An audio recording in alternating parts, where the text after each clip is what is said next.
There was a drunk woman on the subway. A kind young man in a hat came to help her up, but his actions seemed unnecessary.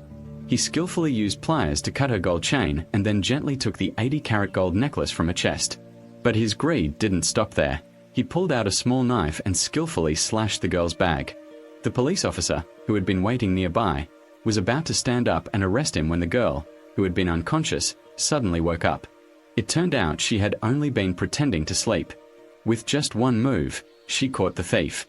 After a quick shoulder throw, she took out handcuffs and bound him. At that moment, the police officer grabbed her, wanting to ask which unit she belonged to, but the female officer mistook him and the thief for a gang, so she turned around and quickly handcuffed him. Seeing his opportunity, the thief immediately ran away. The female officer, wearing high heels, chased after him. However, due to the different modes of transportation, their speeds were vastly different. She was wearing high heels, while the thief was an excellent skateboarder. The thief turned his head back, taunting her for not catching up, but he didn't know she wasn't an ordinary person. She was from Team 2, and Team 2's skills were incredibly formidable. She had a vivid memory of the complex subway route. Following the direction the thief triumphantly left, she knew that the turn ahead led to an escalator, and she even knew the number of steps, 12. The thief would then go through the shopping mall, eventually choosing to escape through exit number 2. There's a saying, know your enemy, know yourself, and you will win 100 battles. The female officer chose a shortcut to intercept him. If everything went smoothly, she would arrive a minute early and wait for him. So when the thief saw her, his head would spin. His instinctive reaction would be to turn and run, while she remained calm and unhurried, quietly observing which direction the thief would choose to flee. Seeing the thief at the turn, she closed her eyes and began to think, then quickly deduced that he would escape through exit number 6. She remembered that exit number 6 was opposite exit number 3. From here, she would exit through exit number 3. The police officer smiled faintly. She had been waiting for the thief at exit number 6 for a long time. Next, no matter which route the thief chose, the police officer would arrive first and wait for him there.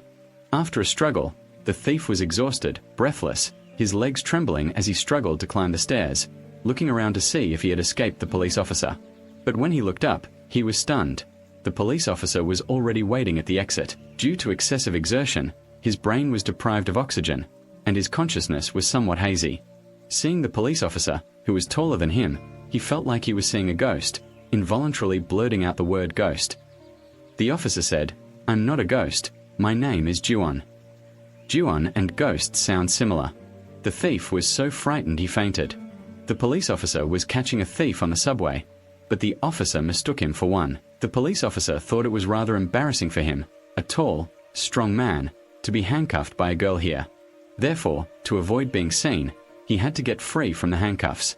First, he used his foot to try and grab the keys, but the distance seemed a bit too far. The officer changed direction and tried again, using all his strength, but it was still a little short. Finally, he thought for a moment, then slowly patted himself, straightening his body, and then reached out little by little. Judging by the situation, the distance seemed close this time, but although he managed to touch the key, it was kicked away. He still didn't give up. He went back and forth for several tens of minutes without getting the key. At that moment, he was truly furious about the key, his head spinning. He wanted to use the momentum to push himself one last time, but not only did he fail to get the key, he also fell hard to the ground.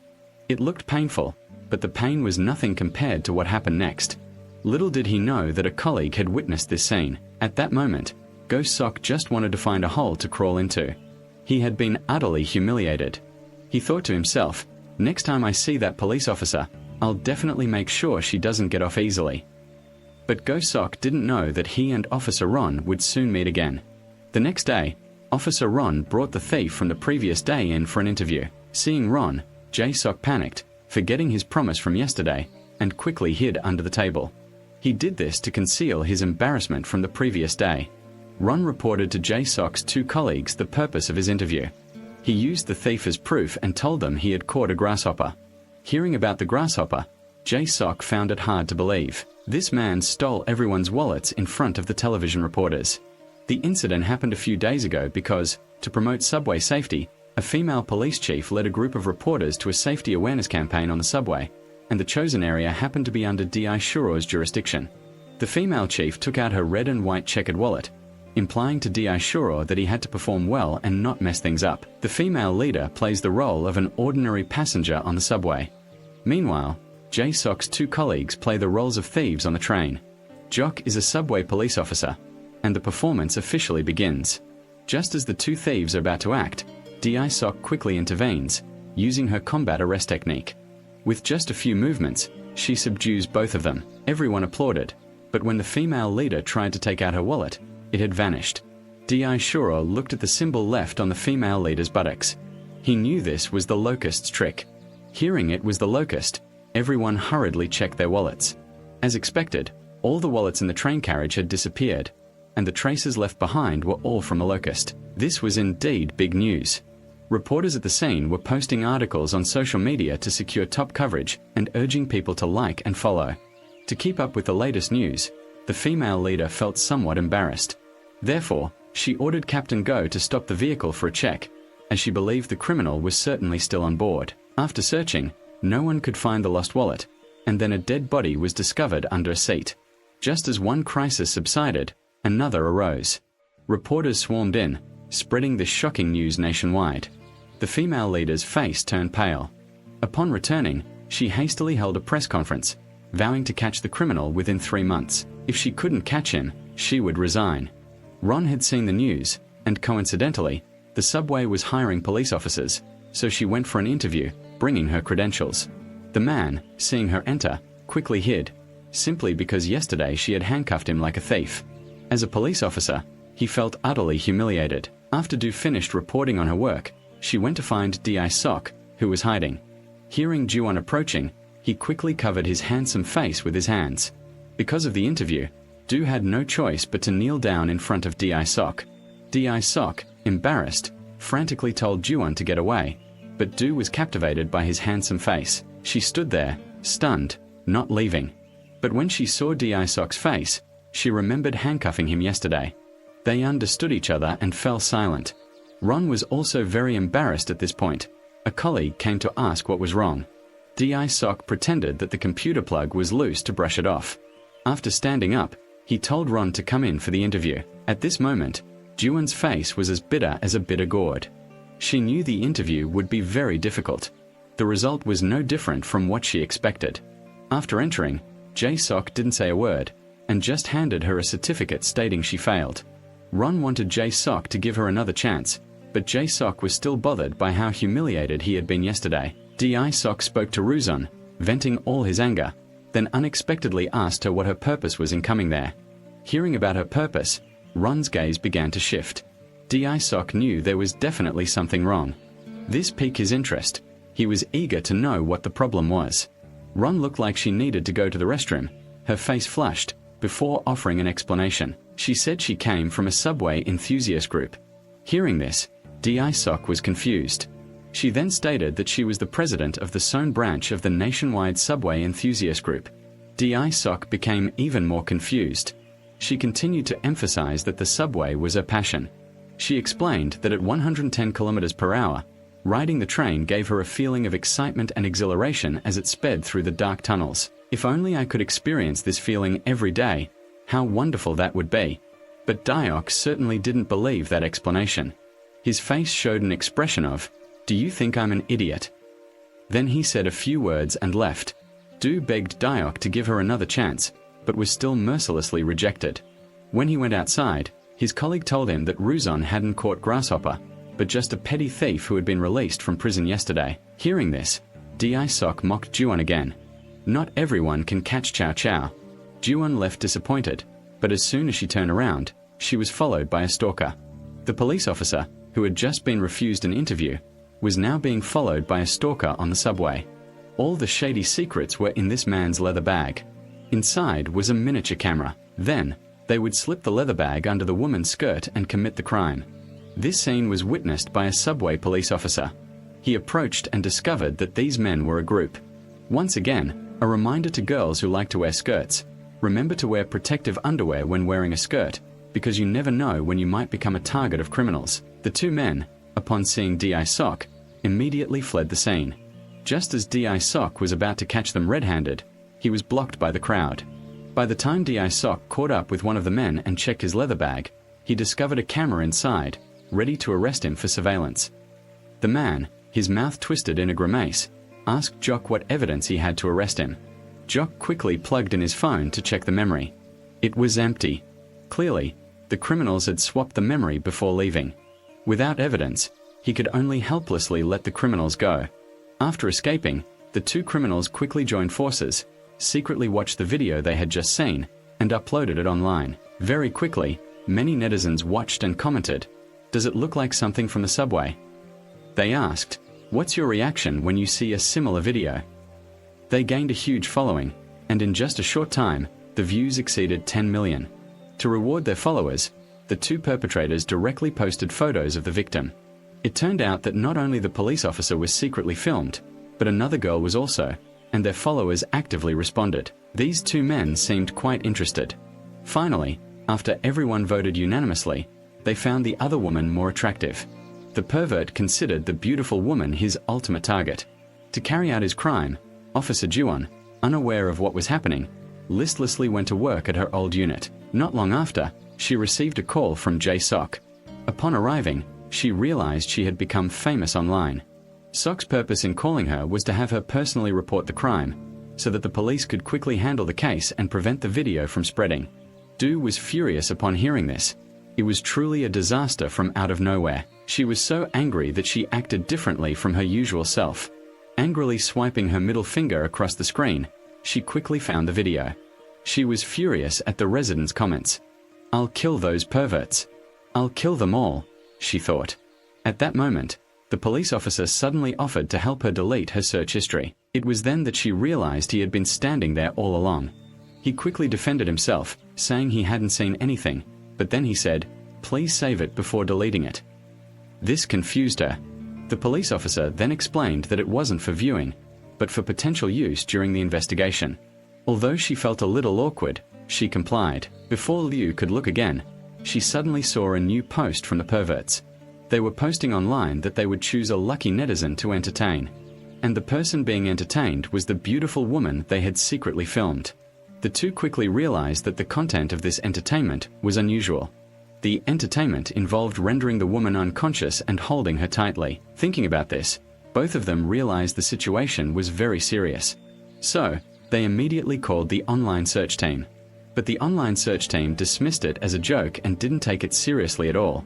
Before hanging up, they added that they were very busy and didn't have time. Feeling helpless, they had no choice but to call the Serious Crime Unit. The Serious Crime Unit said that since no cases had been reported, they wouldn't handle them, and criticized Jae-sok for calling at the wrong time.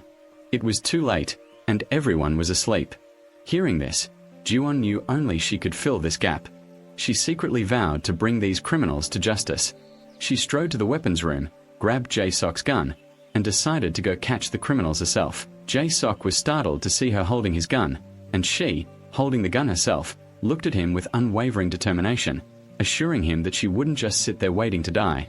Watching Ron leave, Jae-sok feared something might happen, but reluctantly followed. He ran after her, telling her they would take over the case, and advising Juwon to go home and they could figure things out later. But John had made up her mind. She knew now was the best time, and if she missed it, there wouldn't be another chance. Seeing that her words couldn't change her resolve, Jae Squirrel reluctantly got into her car. The first thing she did after getting in was retrieve the pistol from Juzon's belt. Next came the moment to admire Juzon's driving skills. Doesn't she look like a girlfriend waiting for her boyfriend on the road? She drove her motorbike into the middle of the car lanes, honking loudly. Jae-sok was both frightened and apologized to them on her behalf, while she seemed to increase her speed, accelerating more and more aggressively. Jae-sok felt like he was going into battle because of the sudden braking, causing him to grab her shirt and pull her away. No shirt could withstand such a pull. So she quickly pulled the shirt down to cover herself and let go. Thanks to Jae-sok's quick reflexes, she lunged forward and grabbed the throttle. This was their first intimate encounter. They were new police officers working together for the first time.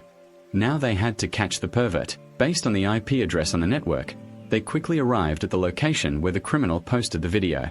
From the landlady's account, they learned that the criminal had just left. From the balcony, they saw the criminal's car driving away right in front of them. Their first reaction was to chase after it. But Ruzon's actions terrified Diet. She chose the quickest route, jumping down from the building. The two of them chased after the car on their motorbike. Very quickly, the criminals in the car spotted them. Seeing them speeding up to chase, two cars in front suddenly crashed, blocking their way. At this moment, Ron saw the subway entrance and decisively drove into the subway. If you've seen the previous scene, you'll know Razan is a strange person. She knows all the subway lines by heart. So, her actions are a shortcut to chase the criminal's car. As she drives, she starts mapping out the routes. Right now, they're parallel. But after turning, they can overtake the red car that will block them. And that's exactly what happened. Just when the criminals thought they had escaped, Ju-won appeared before them like magic, scaring them out of their wits. Do calmly told them to get out of the car, but one of them accelerated and shifted gears, trying to reverse and drive back, causing the car to fall onto the road. She just watched them drive away, feeling regretful that she couldn't catch them. After Di-sok struggled to push the motorbike out of the exit, he felt like his throat was about to burst into flames.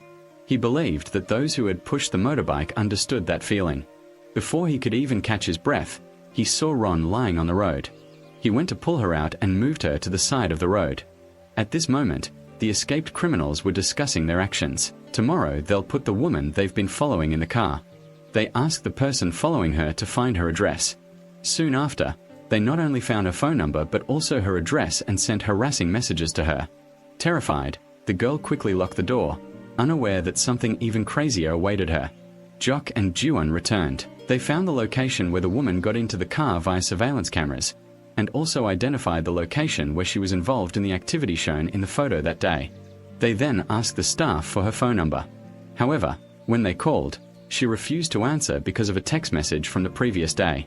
The two then went back to the staff member to check her social media profile on the staff member's phone and discovered a photo she had taken while going to work. The two carefully examined the cafe and the mirror in the photo. After looking at it, Du quickly tried to remember which station had the cafe and the mirror. She quickly figured out the location where the girl had taken the photo. Exit number 8 on line 4 led towards Hanlon University. The girl had just arrived, looking around nervously and fearfully, unaware that the stalker was about to strike. The man injected something into her.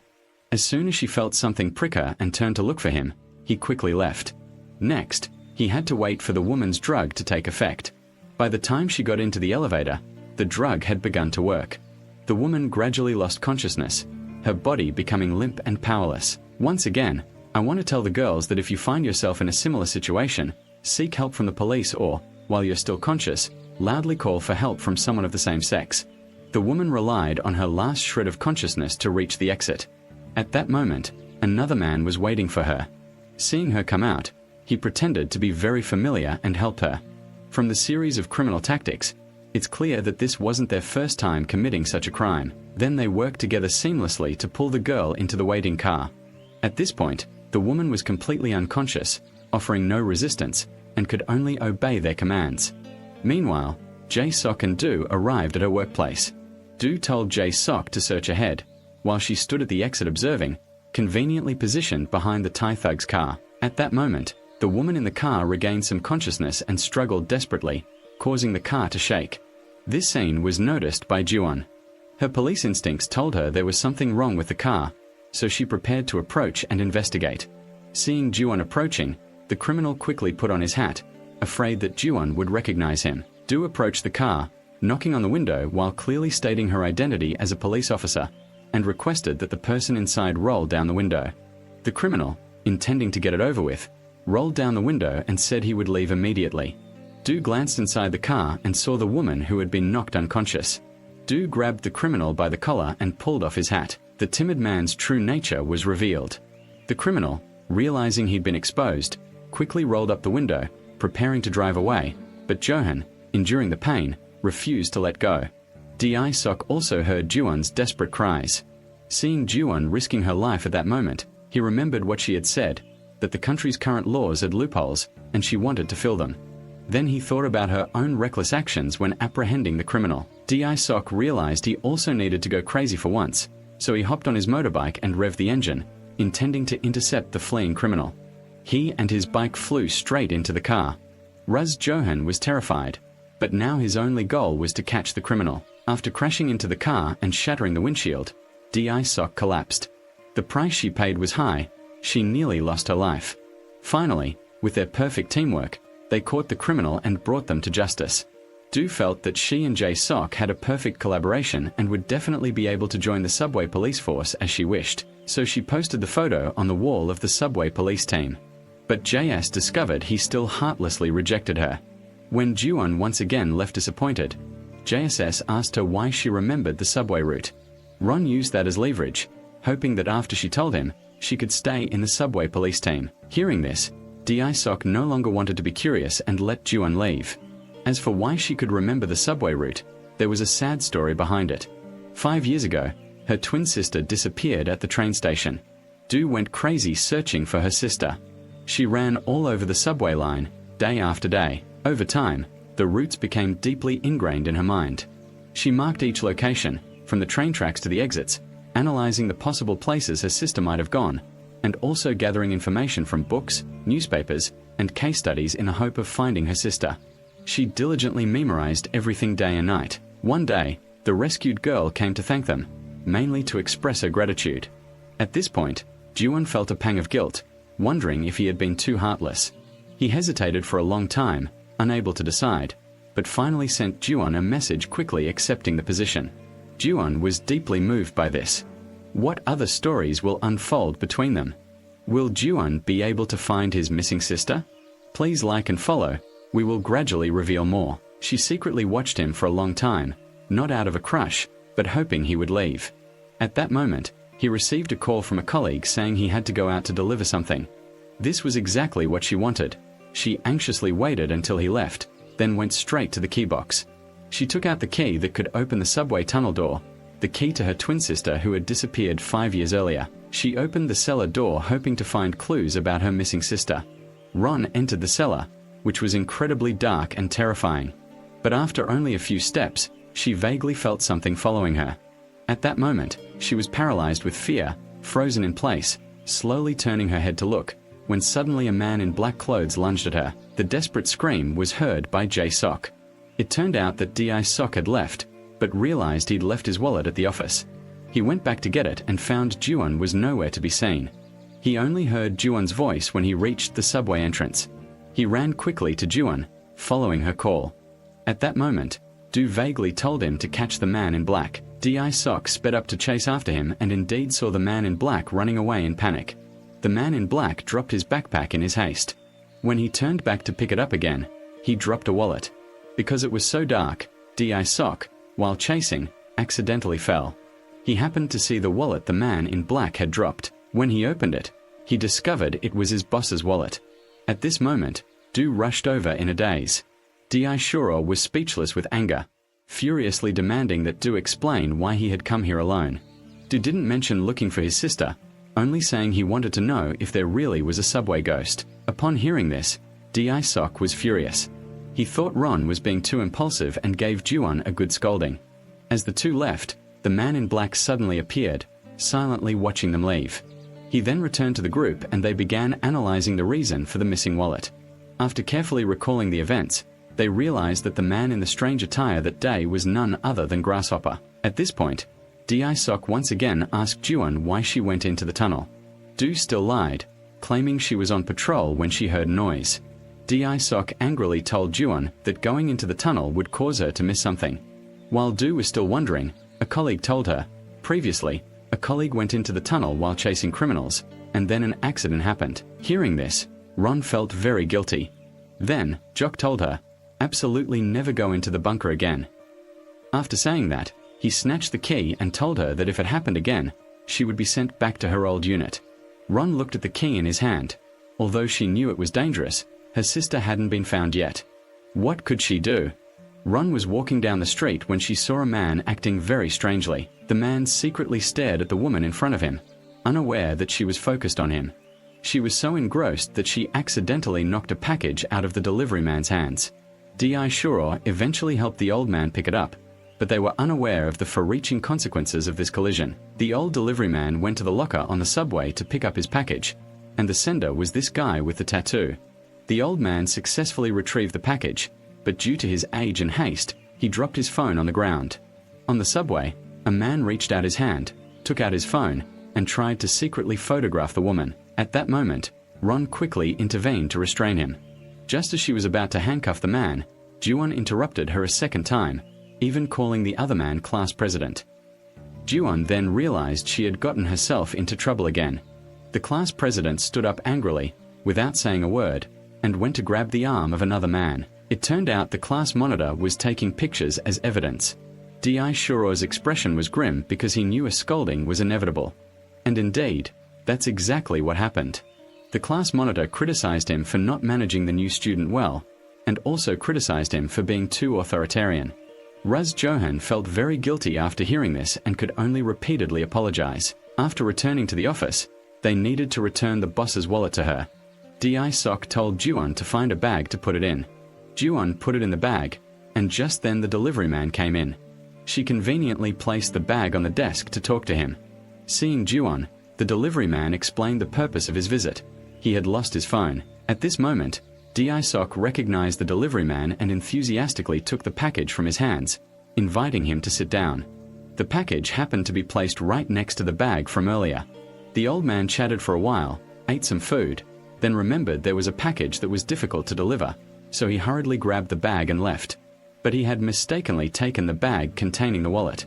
D.I. Sok went to deliver the wallet to his superior, and upon entering the house, he jokingly told the woman that he had come to give it to her as a gift, giving the bag to his superior and telling her to open it herself. Then he quietly waited for his superior's praise. She teased him, asking if finding his stolen wallet was a big deal, right? He humbly replied, "Not at all." He even felt honored, but when his superior opened the bag, it was full of things that made her lose her composure. There were medications for headaches, insomnia, tinnitus, anti-aging tonics for menopausal women, and even drugs to treat intermittent libido. Upon hearing this, D.I. Sok stammered, asking what it was. Then she retorted, "What are you doing?" She then angrily demanded, "Are you out of your mind?" She was still upset about the lost wallet at the previous day's presentation, and now he had come to give her this. It was only adding to her anger. He wanted to gain her superior's praise, but he had overdone it and made a fool of himself. D.I. Sok sadly walked up to Juwon. Du, oblivious to people's expressions, smiled and asked D.I. Sok if the leader was happy, but was scolded by D.I. Sok. On the way back, Raz John learned what had happened. They then realized the old man had taken the wrong bag. They just didn't know it. The old man who had taken the wrong bag was now being beaten up by the tattooed man. The tattooed man thought the old man had hidden his belongings. How did the old man explain it? He still beat him up, and very quickly the two arrived at the old man's workplace. The courier company was closed, but Du carefully looked through the glass and saw the old man's lunchbox thrown on the ground. Her intuition told her something had happened to the old man. She searched around, her eyes stopping at a fire extinguisher. Despite D.I. Shuro's objections, she resolutely smashed the glass door, and finally the old man was rescued. The only regrettable thing was that the tattooed man had escaped. After the old man was rescued, D.I. Shuro recalled hearing the old man make a phone call that day, and he suspected that the package had been mistakenly taken. After opening it and tasting it, he discovered it contained methamphetamine. The first thing D.I. Sok did upon seeing my two was to call the anti-drug squad.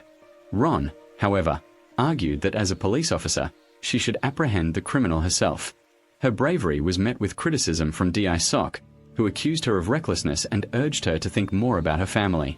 At this moment, D.I. Sok didn't know that Juwon's only remaining relative, her younger sister who had been living with her, had disappeared 5 years ago and remained completely out of contact. Just as D.I. Sok left, Juwon noticed a note on the old man's lunchbox. She was deeply moved. It said that the daughter would make her father's favorite soy sauce soup for him that night and wait for him to come home. With tears welling up in her eyes, Juwon turned to D.I. Sok and said that the old man also had family. She asked him if the feelings of the victims' families were always ignored by the police. Had D.I. Sok never thought about it?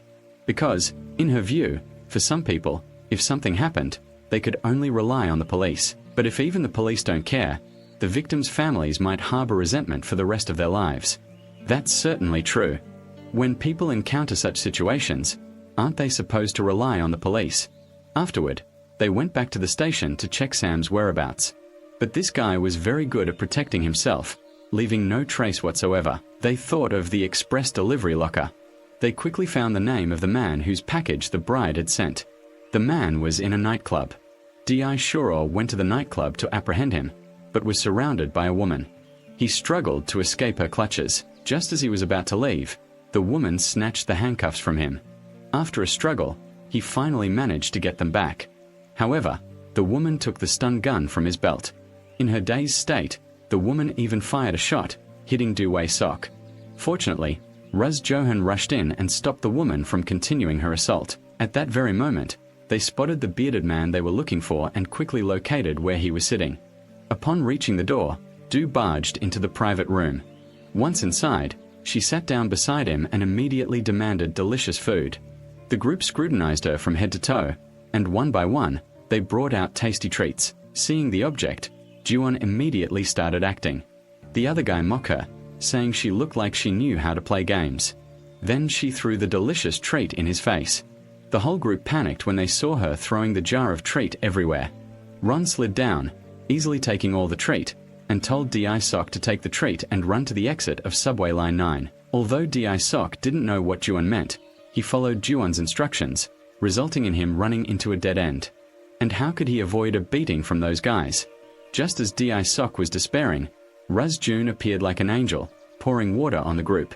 The guys scattered, hiding behind the ringleader as powerful streams of water hit them. Di Sok seized the opportunity to escape their encirclement, sliding straight towards them just as she was about to slip. At that moment, Jae-sok hugged her from behind, transforming the scene from a police drama into a romantic action movie. The atmosphere became much more romantic. The two of them splashed water on the crowd while exchanging glances, but in reality, after all that splashing, they were both completely soaked. After returning to the police station, they began interrogating the man who had committed the crime. At the same time, the tattooed man found the old man and subdued him.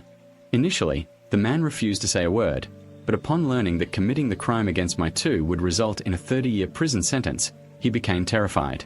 He then confessed everything. It turned out this guy had never met Sam Cho either. He was just an errand boy, but he provided crucial information. After Sam Cho helped someone smuggle methamphetamine, someone would leave money under a green vending machine. At that point, Sam Cho would come and take the man's name, and shortly after, Sam Cho would call him. Jock and the others had a new clue. An hour later, Sam was supposed to come collect the money.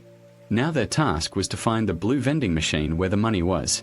Ron had memorized all the subway lines, so she quickly identified all the subway lines with blue vending machines. Jay sent everything to his police colleague. With the help of his colleague, they quickly found a vending machine to get the money after a long wait for the police team. They successfully waited for the tattooed man. The two quietly followed him and learned where the tattooed man was hiding. The tattooed man was harassing an old man, demanding that he hand over his belongings. At that moment, Ju-won arrived, shouting loudly for the man to surrender. She did this to distract Sam. Di Sok circled around, looking for an opportunity to subdue Sam from behind. The two worked together perfectly, allowing Di Sok to easily take down Sam just as he was excitedly boasting to Ju-won. An unexpected incident occurred. The tattooed man, who had stabbed the squirrel with a knife, got up and tried to restrain the old man again. Do, trying to suppress his grief, shouted once more, demanding the tattooed man surrender. But the man clearly had no intention of giving up. In his agitated state, he even wanted to kill the old man.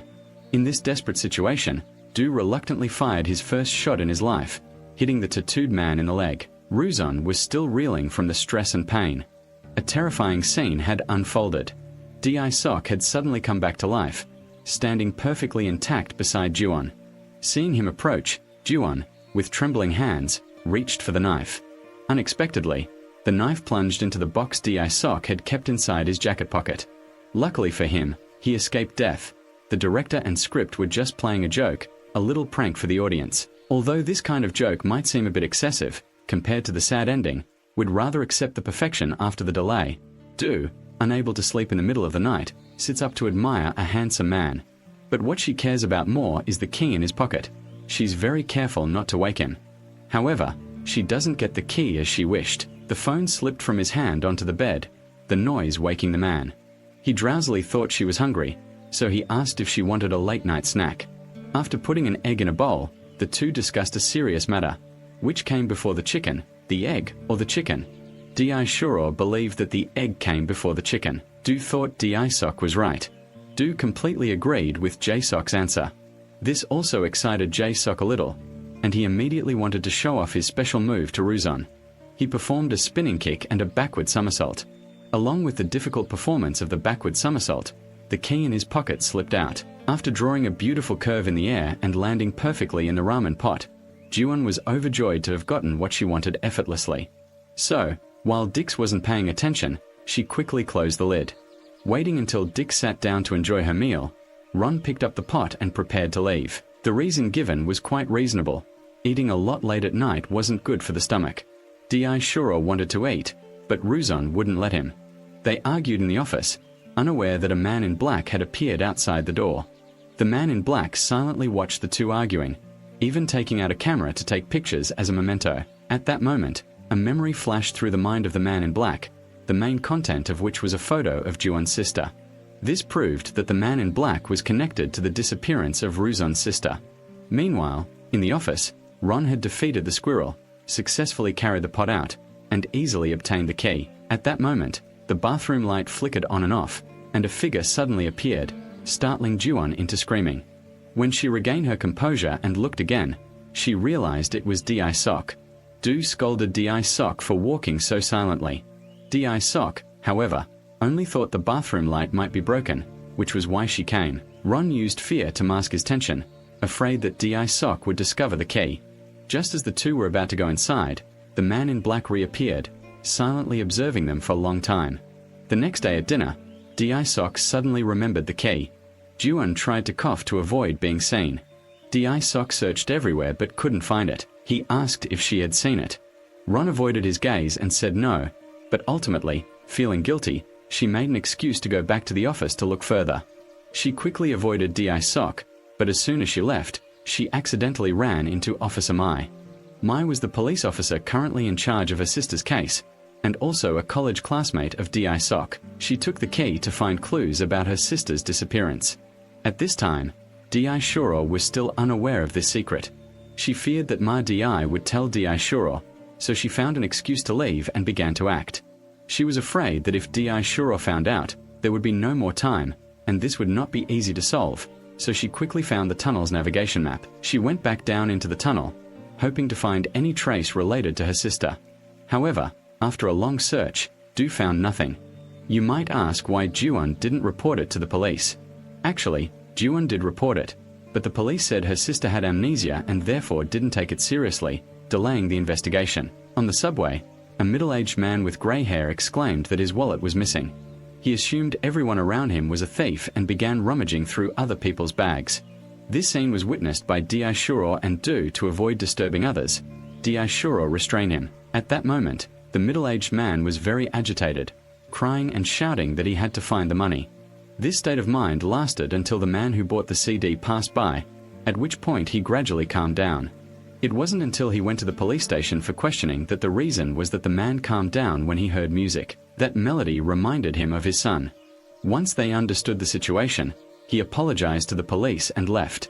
We'll call that man Old Choi.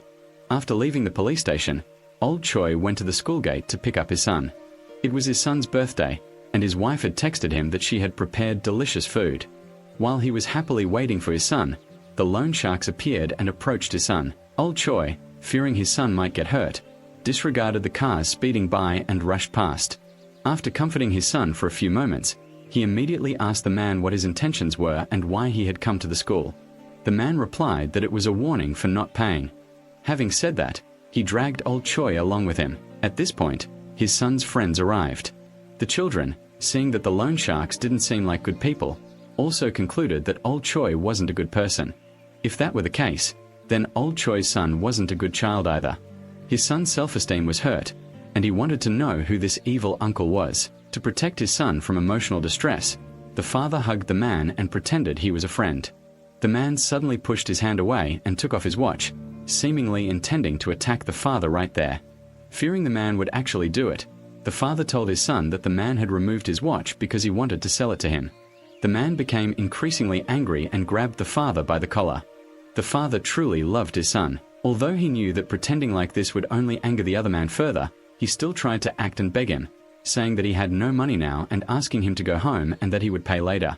So, anxiously leading the man away, he told his child to go home first and that he would come back later. After making a fool of himself in front of his son, he followed the other man, knowing what fate awaited him. Jay, Sock and the others checked the security camera footage and saw the man's wallet fall to the ground, eventually being picked up by a man buying CDs. Just as they were condemning the CD buyer as a villain, they looked up and saw the man himself returning the wallet he had found. Everyone was very embarrassed and kept apologizing to the man, saying, "I'm sorry for calling you a bad person." Du told the record seller's son that his dad was very cool. The son happily said, "My dad knows 100 songs." The police officer, following the boy's lead, said that he only knew one song, so how could his dad be so amazing? Then he sincerely apologized to the man and invited him to sit down to discuss the matter. Later, Du called Old Choi to let him know that he had found the wallet, but Old Choi's phone was switched off. At this point, Old Choi's face was bruised and battered from a brutal beating. After Du calmed down, he asked Old Choi when he would pay, to which Old Choi replied that he would definitely pay when he had the money. The prerequisite was that he had to be able to work. At this point, the boss grabbed a stick and started beating Gonf. I thought he would hit the old man, but unexpectedly, he hit the other man instead. The reason he gave the other man was that if he injured the old man, he wouldn't get the money back. He then threw out a picture, demanding that he lock the old man up and settle the debt later that night. After saying that, he left triumphantly. Watching his boss leave, the other man's eyes were filled with hatred. Immediately afterward, he took out a stack of photos. They were pictures of Old Choi's wife and son. Old Choi was terrified after seeing them, and knelt down begging for forgiveness. The man told him that he could forgive him, provided he help him resolve one matter. The next day, Ron tried to contact Mr. Choi again, but his phone remained switched off. Her police instincts told her something must have happened to Mr. Choi, so she quickly contacted his family. Mr. Choi's wife believed he had gone missing because she knew he wasn't the type to stay out all night. After gathering preliminary information, they began their investigation. Ju-on investigated his call logs and identified a phone number. Upon further investigation, she discovered that the call logs actually belonged to a loan shark company. She suspected that Choi might be at the loan shark company. Therefore, she rode her motorcycle there to investigate. When she arrived, the nurse happened to be there. The woman accidentally splashed water on the nurse, damaging a machine worth 10 million. This caused trouble for her son, a police officer. When he visited his mother, the nurse reported the incident to him. Just as he was sighing, unsure what to do, his mother appeared and called him brother. D.I. Sock's mother suffers from dementia and memory loss, always mistaking her son for her husband from their youth. 10 minutes ago, she suddenly felt that the nurse in front of her wanted to steal her husband. Therefore, in a moment of agitation, what just happened occurred. Since it's already happened, they still need to find a way to resolve it. D.I. Sock took out a business card for a high-interest loan from his pocket and looked at the details. Repayment within 7 days with no interest. So he chose to borrow money at exorbitant interest rates. But after doing some research, he realized that borrowing at high rates was truly disastrous. He wanted to borrow 10 million, but they only gave him 6 million, leaving 4 million as interest that he couldn't pay within 7 days. Faced with such a terrible interest rate, he hesitated, unsure whether he should borrow or not. Just then, he heard the familiar siren, and looking out the window, he saw Ron. At that moment, he was paralyzed with fear, frantically searching for a hiding place, running here and there, even hiding behind a coat hanger. It was an incredibly foolish act. Seeing his incomprehensible actions, the loan shark didn't know how to react, just watching his every move, wondering what he was up to, and listening to him muttering, "Why? Why did she come here? Is she going crazy again?" Du, however, was very fierce. She walked in and calmly sat down on the sofa. The boss asked her what she wanted. She said she was looking for someone. D.I. Shuro thought she was referring to him, and quickly and skillfully avoided eye contact, afraid Ron would see him. That would be truly embarrassing. He kept crawling back and forth, trying to avoid him. At this moment, Du stood up and walked step by step towards the boss, conveniently turning his back to D.I. Shuro. He seized the opportunity and quickly hid in the closet. Ron took out his work ID, then signaled to his boss. There were many police officers outside. The police team had surrounded the area, and then they asked if old Choi was there. The boss said nothing. Du looked at him and then went straight to the closet, repeatedly asking his boss, "Keep looking this way. Is there someone inside?" When people are stressed, They reveal their true thoughts. The boss just glanced towards the door. Do immediately saw through the secret. Just as she was about to open the door, the man inside rushed out. The boss also grabbed the money and ran away. When she entered the room, she found old Choi lying on the floor. As Juon kindly helped him up, old Choi unexpectedly pushed her into the closet where Di Sok was hiding. Uncle, he's even using a stick to hit Gold and block the door. Although Ron was confused, she was more concerned about who this man was at the moment. Then, after much effort, she finally saw Jay Squirrel's true face. What she didn't want to happen had happened. He could only try to smooth things over, asking why she was so insistent on dragging him back. Ron was completely surprised. She didn't know why he was there. He avoided her questions, wanting to open the door to leave, only to remember it was locked. Not wanting to be questioned further, he kicked the door open, sending the criminal flying. Di Sok told him to hold out his hands. The criminal thought he wanted to help him, so he extended his hands, but Di Sok took advantage of the situation and handcuffed him, even kindly asking if it hurt. Going back to the previous scene where the two were locked in the closet, just as they were about to break out, they encountered the loan shark's henchman. Entering the office, the henchman saw no one and looked around. He noticed a golf club stuck in the doorway. Suffering from obsessive-compulsive disorder, he felt that leaving the golf club blocking the way was too messy. So, he pulled the club out, but he didn't know that what happened next would make him abandon his cleanliness habits. A powerful kick from Jay sent the other guy flying several meters away. Through this incident, I want to tell everyone that whether or not something happens, don't suffer from obsessive-compulsive disorder. At this time, Do also discovered the suicide note that old Choi left behind. As for old Choi, after escaping, he wanted to go home, but when he arrived, he found the loan shark's henchman standing in front of his house talking to his wife. Old Choi knew he had to fulfill his promise to him for the safety of his wife and son. Old Choi had to kill. At this moment, Juon and Jae Sok also saw the photo that had fallen on the floor. D-Sok thought back to the time he borrowed money at exorbitant interest rates. When the henchman came in, he told the boss that many shops wanted to move because the shop sold walnuts. They asked the gang leader for advice, but he told his subordinates to handle it themselves. They quickly figured out that the target Choi wanted to extort was the person who had bought the walnuts. They then asked for the name of the henchman who had been arrested. They quickly found the shop.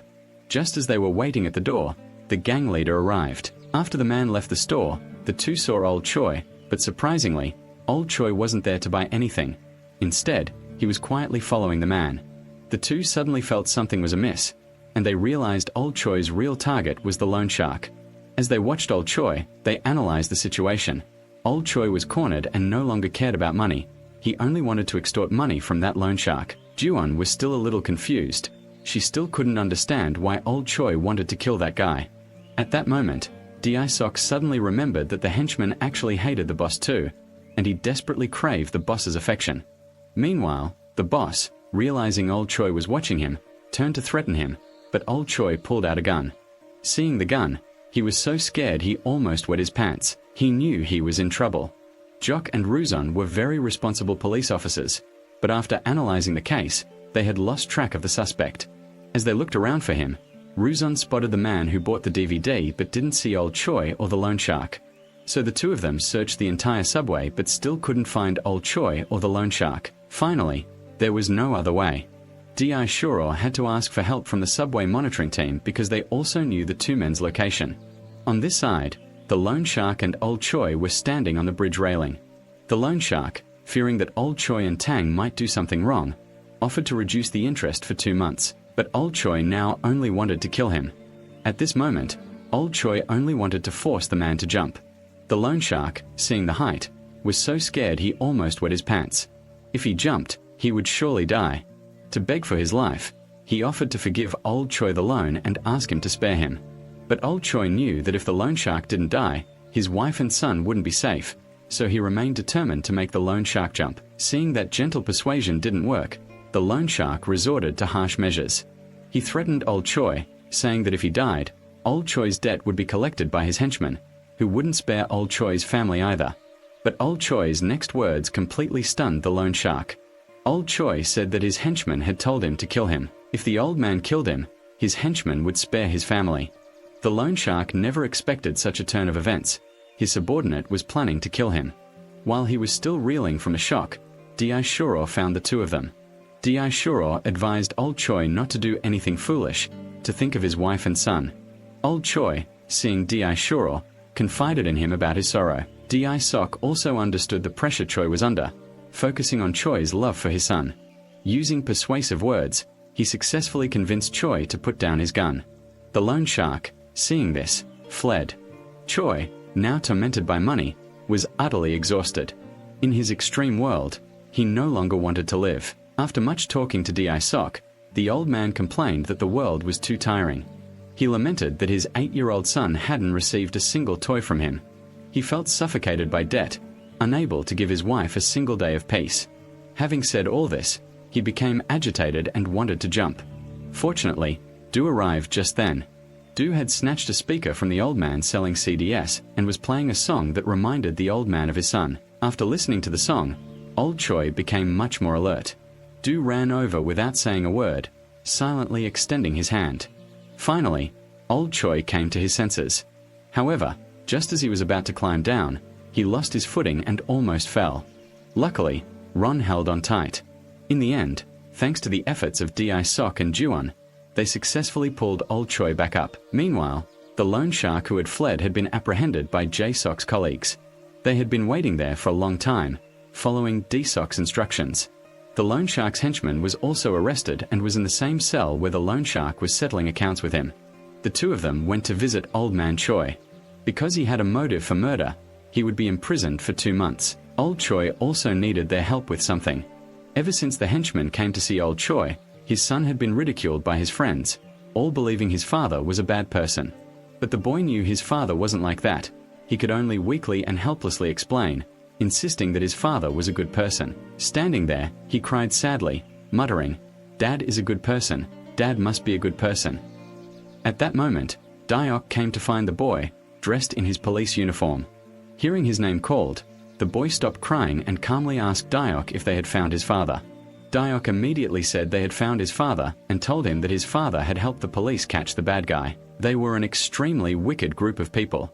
His friends were surprised to hear this, feeling that the boy's father was actually a good person. Then, Jock gave the boy a fake gun and said it was a gift his father had asked him to give him. But because his father had to be away for a while, Jock made up an excuse to reassure him. Daisok said he needed the boy's father's help and asked if the boy could lend him his father for a while. With the simple, childlike innocence of a child, the boy trusted him completely and immediately agreed. This also serves as a message to everyone that life is difficult. Live and cherish what you have, strive to live, and never borrow money at exorbitant interest rates. The scene shifts to a corner of the surveillance camera feed, and the two men, witnessing the spectacle before them, are astonished to see how formidable the public relations ambassador the police department has invited truly is. 2 hours earlier, to promote the police department, they had invited national boxing champion Kim Kwan-Kae. While Juwon was taking the two to change clothes, he waited at the door for a short while before suddenly hearing a woman's agonizing screams from inside. Pushing the door open, he found a girl named Haechan lying on the floor. Ron went inside to explain that Haechan had accidentally fallen, but anyone with common sense could see what Haechan had just gone through, judging by the bright red slap marks on her face. Ron asked if she had fallen, and Haechan, initially tense, quickly nodded and said, "Yes, it seems you've been mistreated for a long time." Of course, Ron didn't believe Kim Kwan-Tae's explanation. After going outside, she told Jae-sok and her colleagues what had just happened. Everyone looked at Kim Kwan-Tae and unanimously expressed their disbelief. In their perception, Kim Kwan-Tae was a warm-hearted man whom Jae-sok could trust. Ron took out the surveillance camera footage for him to see. After returning, his colleagues asked if it was true, and Jae-sok nodded, saying they should check it. At this point, his colleagues still didn't want to believe it, believing that their idol was a despicable family scoundrel. Jae-sok suggested reporting the incident to the leadership, but after reviewing the report, the leader was initially startled, then immediately asked Hin if she had reported it to the police. Jae-sok said no. He breathed a sigh of relief, as if a heavy burden had been lifted. Dae-sok asked if they should halt operations to investigate. The leader asked Dae-sok if she was crazy, and inquired if the incident involving the corpse in the subway during the propaganda event a few months ago wasn't embarrassing enough. He said that Kim Kwan-Tae's appearance was the saving grace that Dae-sok had tarnished the police department's image. Black. How could she possibly declare to the press now that the police department's propaganda ambassador was a cowardly bully? He told Di Shuro that this was a serious matter concerning his own head and told him to put the case aside and move on. Hearing about moving on, Ron was very unhappy. She couldn't stand idly by while a woman was being bullied. Di Sok pulled her aside and told the leader that it would only cause more uproar if everyone found out later, but the leader disagreed. He said, "Didn't he Chin not pursue the matter? Then we police should just do what we are supposed to do, and not pretend to meddle in other people's affairs." Ron's anger flared up. After saying that, she intended to go find a reporter to expose Kim Kwan-tee's true face to the public, but she was stopped by Dojo.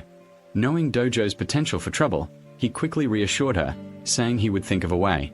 Back at the station, Dojo began preparing to investigate Kim Kwan-tee's file.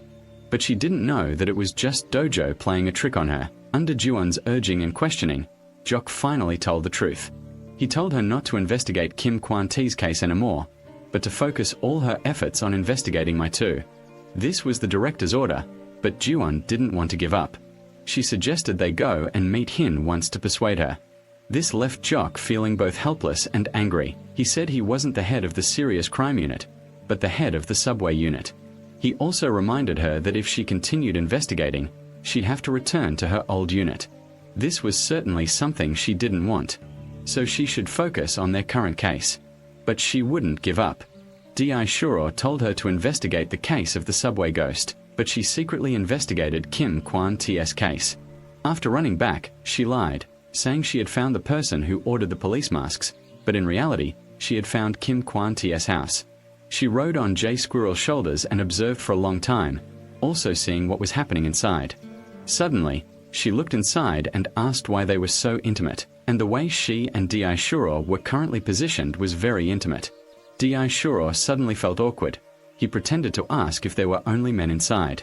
At that moment, she spoke incoherently, asking if someone inside was trying to pull at her clothes.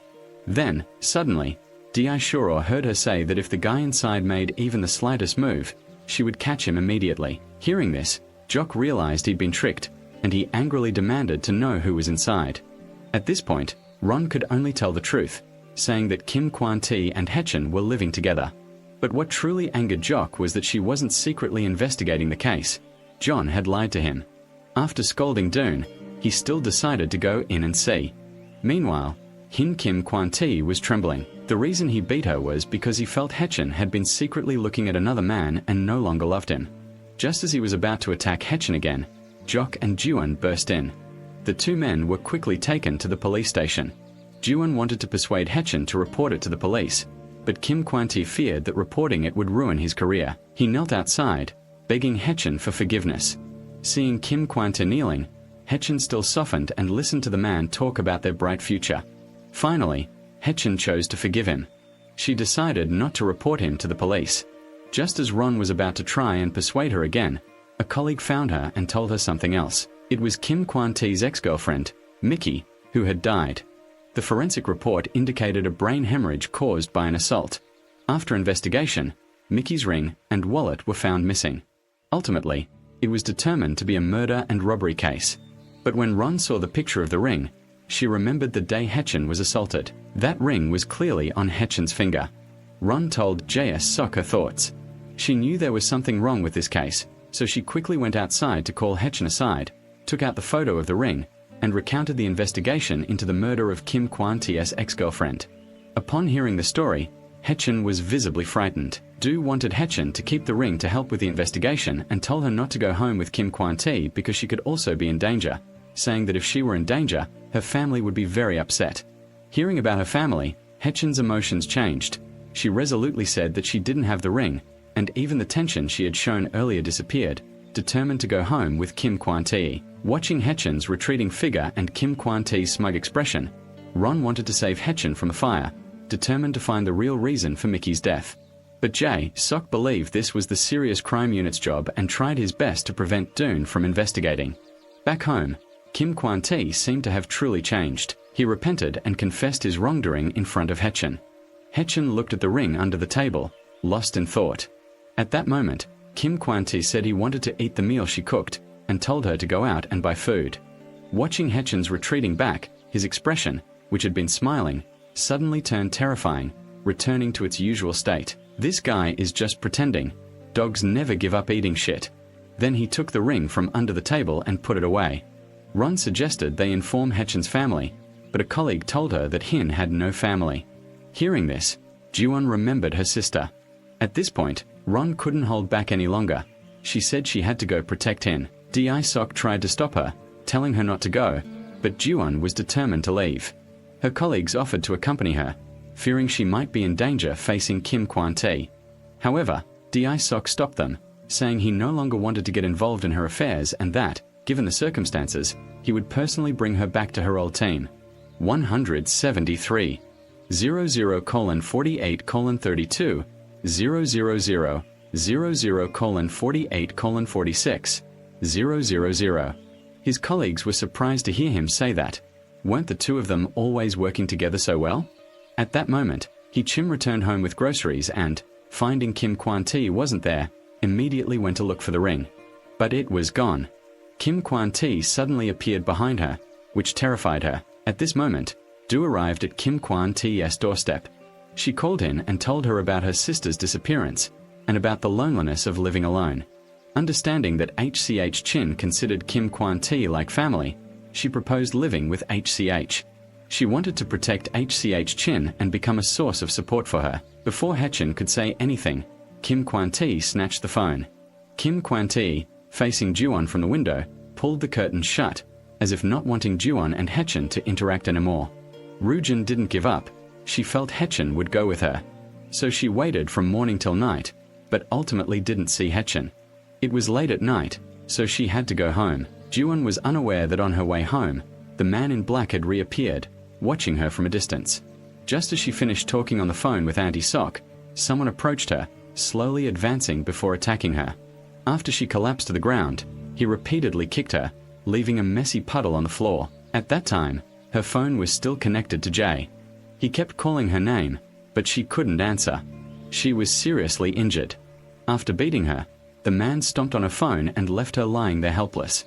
She had just been beaten badly by the man in the hat. Then, someone in black came and tried to take her away. Luckily, a passenger entered at that moment, and the shouting frightened the man in black, causing him to run away.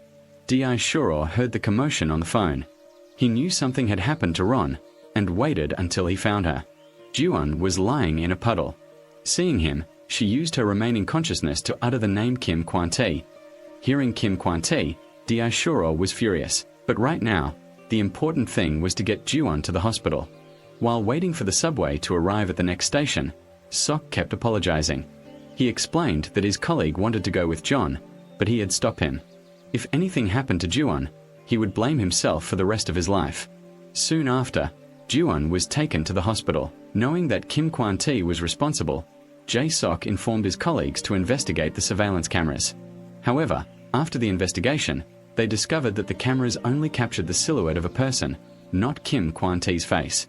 They quickly reported this news to Dae-sok. Without evidence, there was no way to arrest Kim Kwan-tae. At this moment, Dae-sok's eyes became extremely resolute. He seemed about to make a rash decision. Kim Kwan-tae rushed home in a panic and was spotted by Haechen. Haechen followed Kim Kwan-tae. She saw the mark on his hand. Kim Kwan-tae, like a madman, claimed that Haechen had been harassed by Ron. But now there was no need to worry about that anymore. Haechen knew what had happened. She knew she couldn't wait any longer.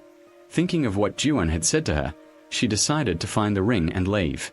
After rummaging through the room, she found the ring and the purse. At this point, she finally believed Ji-won.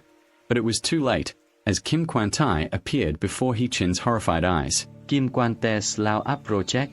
She knew exactly what would happen to her next. Dae-sok returned to the hospital and found Ji-won awake. Looking at Do Johan lying on the hospital bed, a whirlwind of emotions swirled within him. He knew he had to make a rash decision. At this moment, Dae-sok's thought was that if there was no evidence to prove it was Kim Kwan-tae, then he should handle it like a man. He couldn't easily forgive this despicable person. Dae-sok and Kim Kwan-tae were in the boxing ring, one a boxing champion, the other a police officer, both using their full strength to attack each other.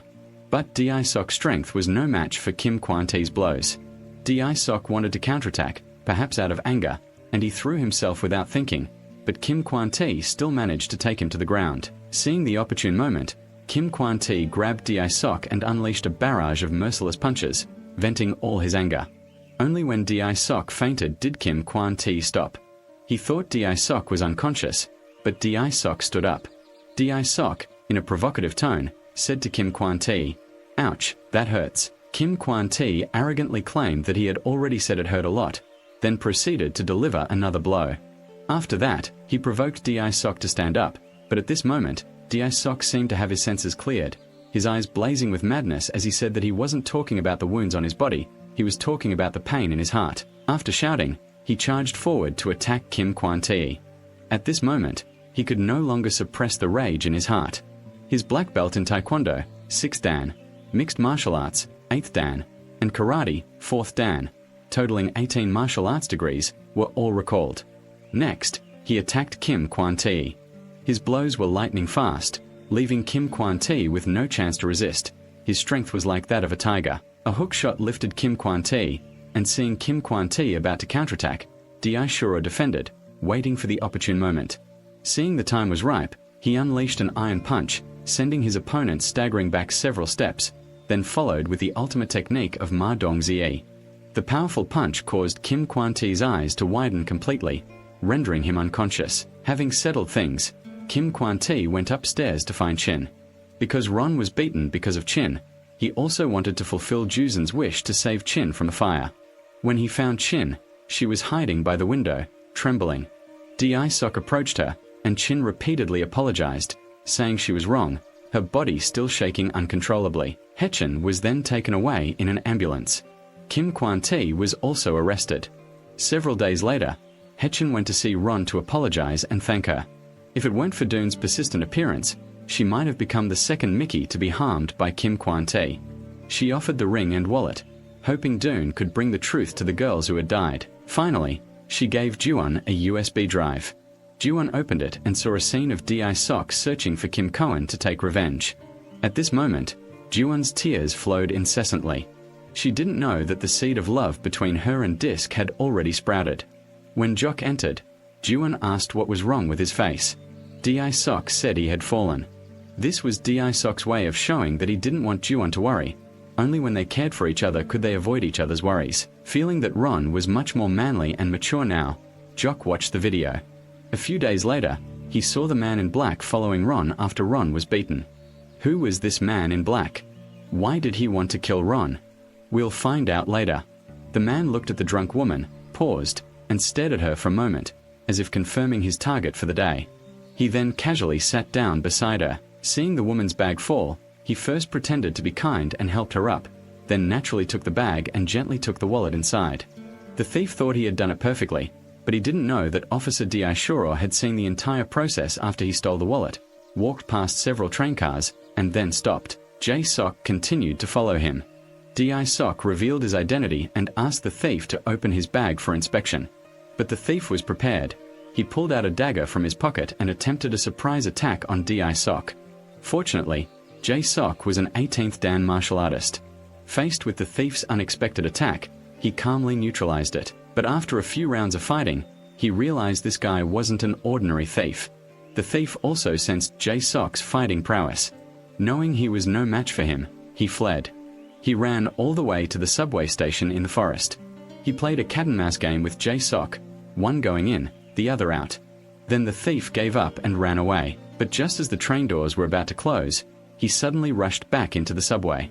Dae-shuro was helpless, only able to watch as the man left. Suddenly remembering that Juwon was still on the subway, he quickly called him to describe the thief's characteristics. Dae-shuro emphasized that the thief was very dangerous and that no one should act rashly. What she needed to do now was get the woman across from her to the train safely. Do wanted to help catch the thief, but Dae-sok sternly refused.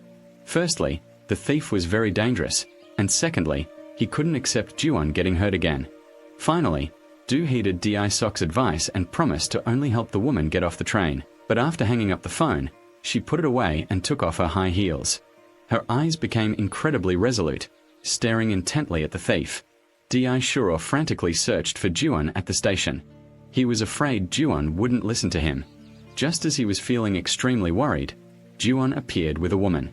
A heavy burden was lifted from his heart. This girl was live streaming when she suddenly seemed to see something. She recoiled a few steps in panic, then screamed in fear. The woman, named Butter, is a live streamer online. The video above is from a live stream that took place 2 weeks ago.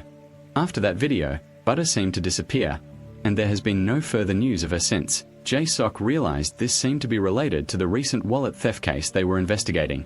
The victims had only lost their wallets and IDs. Their expensive jewelry was untouched. MCH's intuition told them this wasn't a simple burglary. Jae-sok and Ron went to the second house. The knocking attracted the attention of their neighbor. After learning that the two were police officers, the neighbor told them that no one was home. Not long ago, the police had come to check on things. Through their investigation, they learned that the homeowner happened to be Butter. At this time, Ma from the search team was also investigating the case. They repeatedly watched Butter's live stream video. It seemed they had spotted the pattern on the killer's hat reflected in the mirror in the video. They were preparing to determine the culprit's height using this clue. Meanwhile, Jae-sok was still searching for the grasshopper-shaped wallet thief. The 3-month deadline was fast approaching. He reviewed the investigation files in his hand, but still found no breakthrough. At that moment, the food delivery man walked in. Jae-sok conveniently placed the investigation files on the table, but he didn't know that the delivery guy was actually a member of the Grasshopper group. He had eaten the investigation documents. They wanted to know how far D.I. Shuro had gotten in his investigation, and it was immediately clear he had uncovered the company that produced the dolls. Everyone suddenly became a little panicked. Meanwhile, after finishing his meal, D.I. Shuro discovered that the investigation documents had vanished without a trace. He asked his colleagues to help him search, while he went to see Ma D.I. for some business. The two of them reviewed the case and determined one thing: the day the wallet was stolen was also the day she disappeared. At this point, his colleagues also confirmed information through clues. The thief was 1.6 meters tall and had clearly defined patterns on his hat. After seeing the D.I. sock pattern, they immediately remembered the thief from that day. While they were analyzing the case, Ji-won was alone in the office. She was about to go back into the tunnel to see if she could find any clues about her sister when she encountered the man in black. But this time, the man in black appeared on his own accord. He had turned off the subway lights. He pulled Valet along, slowly making his way towards the office. Ron heard the noise and instinctively reached for the gun that had fallen on the floor, but couldn't find it no matter how hard she searched. Hearing the noises getting closer to the office, Ron mustered up the courage to approach and open the office door. She took a deep breath and asked, "Who is it?" No one answered, but a large hand suddenly gripped Ji-won's neck. Just then, Jok returned. Hearing Jok's voice, the man in black released Ji-won's neck. Only then did Ron slowly regain her composure. She knew she was weak in front of the man in black. Waiting until Jae-sok returned, Ji-won looked at D.I. Sok, and whether from fear or weakness, she cried. After her emotions calmed down, Ji-won knew she had to be brave. So she found her pistol, determined to go to the tunnel to find the man in black, wanting to confront him directly. She went straight to the entrance of the tunnel and loudly demanded of the man in black why he hadn't shot her earlier. After her initial anger subsided, she returned. At that moment, she noticed a piece of cloth, which Ron knew might be a clue, so the next day she gave it to a colleague on the search team, hoping he could find something useful. Police were searching for a recently missing woman using surveillance cameras. Coincidentally, they found someone on a convenience store surveillance camera. Not long ago, the police department had received several cases of stolen wallets. However, when trying to find people involved to investigate the situation, all the people involved had disappeared without a trace. The video of them shopping proved they were still alive. This was also good news. Jok and Do went to the convenience store and met the woman who had been shopping there. They asked her if anything had happened after she reported to the police and then disappeared. The girl folded her arms and said, "Nothing happened." At this point, Jok noticed that the girl seemed to strongly dislike dirty places. He quickly contacted Mary so they could look at the video footage of Butter. Could Butter have a similar feeling of hatred? Surveillance footage shows Butter instinctively defending herself when encountering strangers. Soon after, everyone sat down to discuss the situation. They came to a common conclusion: the two people may have been humiliated. Not long after, they found Butter and wanted to find out what had happened that day. Hopefully, she'll speak up and then the culprit can be quickly apprehended. Butter said she didn't close the door properly that day, so someone accidentally walked in. She might have drunk too much that day and doesn't remember clearly. Hearing this, Raz June gently told Butter, "It's not your fault. If you want to cry, just cry." At this moment, June seemed to recall her own story. She spoke to Butter with empathy. More than anyone else, Ruzon understood Butter's feelings of helplessness, even her fear and anger towards herself. Because of the difficulties of the past 5 years, Ruzon told Butter not to keep dwelling on the past and suffering alone, urging her to work with her to uncover the truth so that the criminal could be caught. Only when that man was out of the net could the wounds in her heart heal. Dune felt there was no reason to hide. Why should the person who harmed her get away with it while she suffered? Because of Ron's next two statements, she became very angry. She misunderstood that the police were looking for her only for the sake of a good record. In a fit of anger, she chased both of them out. After leaving, they didn't leave but quietly stayed near Butter's house to protect her. The next morning, Du bought some things and went to see Butter. Du brought her a candle and a note. The note said that last night she saw Butter staying up all night with the lights on, and that the candle could provide a little more warmth than the light bulb, hoping that it could help her escape the darkness in her heart and improve her mood. Butter cried after reading the note. Ruzon's actions had broken her defenses. Soon after, Butter decided to tell the truth. In the video, she said she was a victim of rape. At first, she was terrified, not knowing when he would return, so she hid. But as time went on, the feeling of helplessness and anger overwhelmed her, suffocating her. The next day, the police team found Butter's video online. Butter told netizens what had happened and said she was preparing to help the police catch the perpetrator. At this point, other victims who watched the video also chose to report to the police. 3 girls simultaneously described the perpetrator. The first said he definitely worked at the subway station, possibly as an electrician, and the second noted that the perpetrator's ankle was bandaged. D.I. Sok asked if the perpetrator limped, and all 3 victims said no.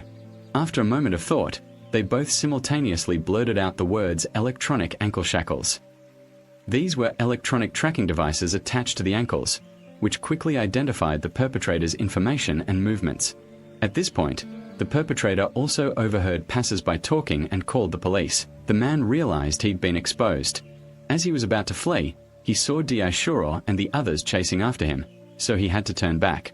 Upon entering the subway station, they discovered the electronic tracking device's signal had been lost.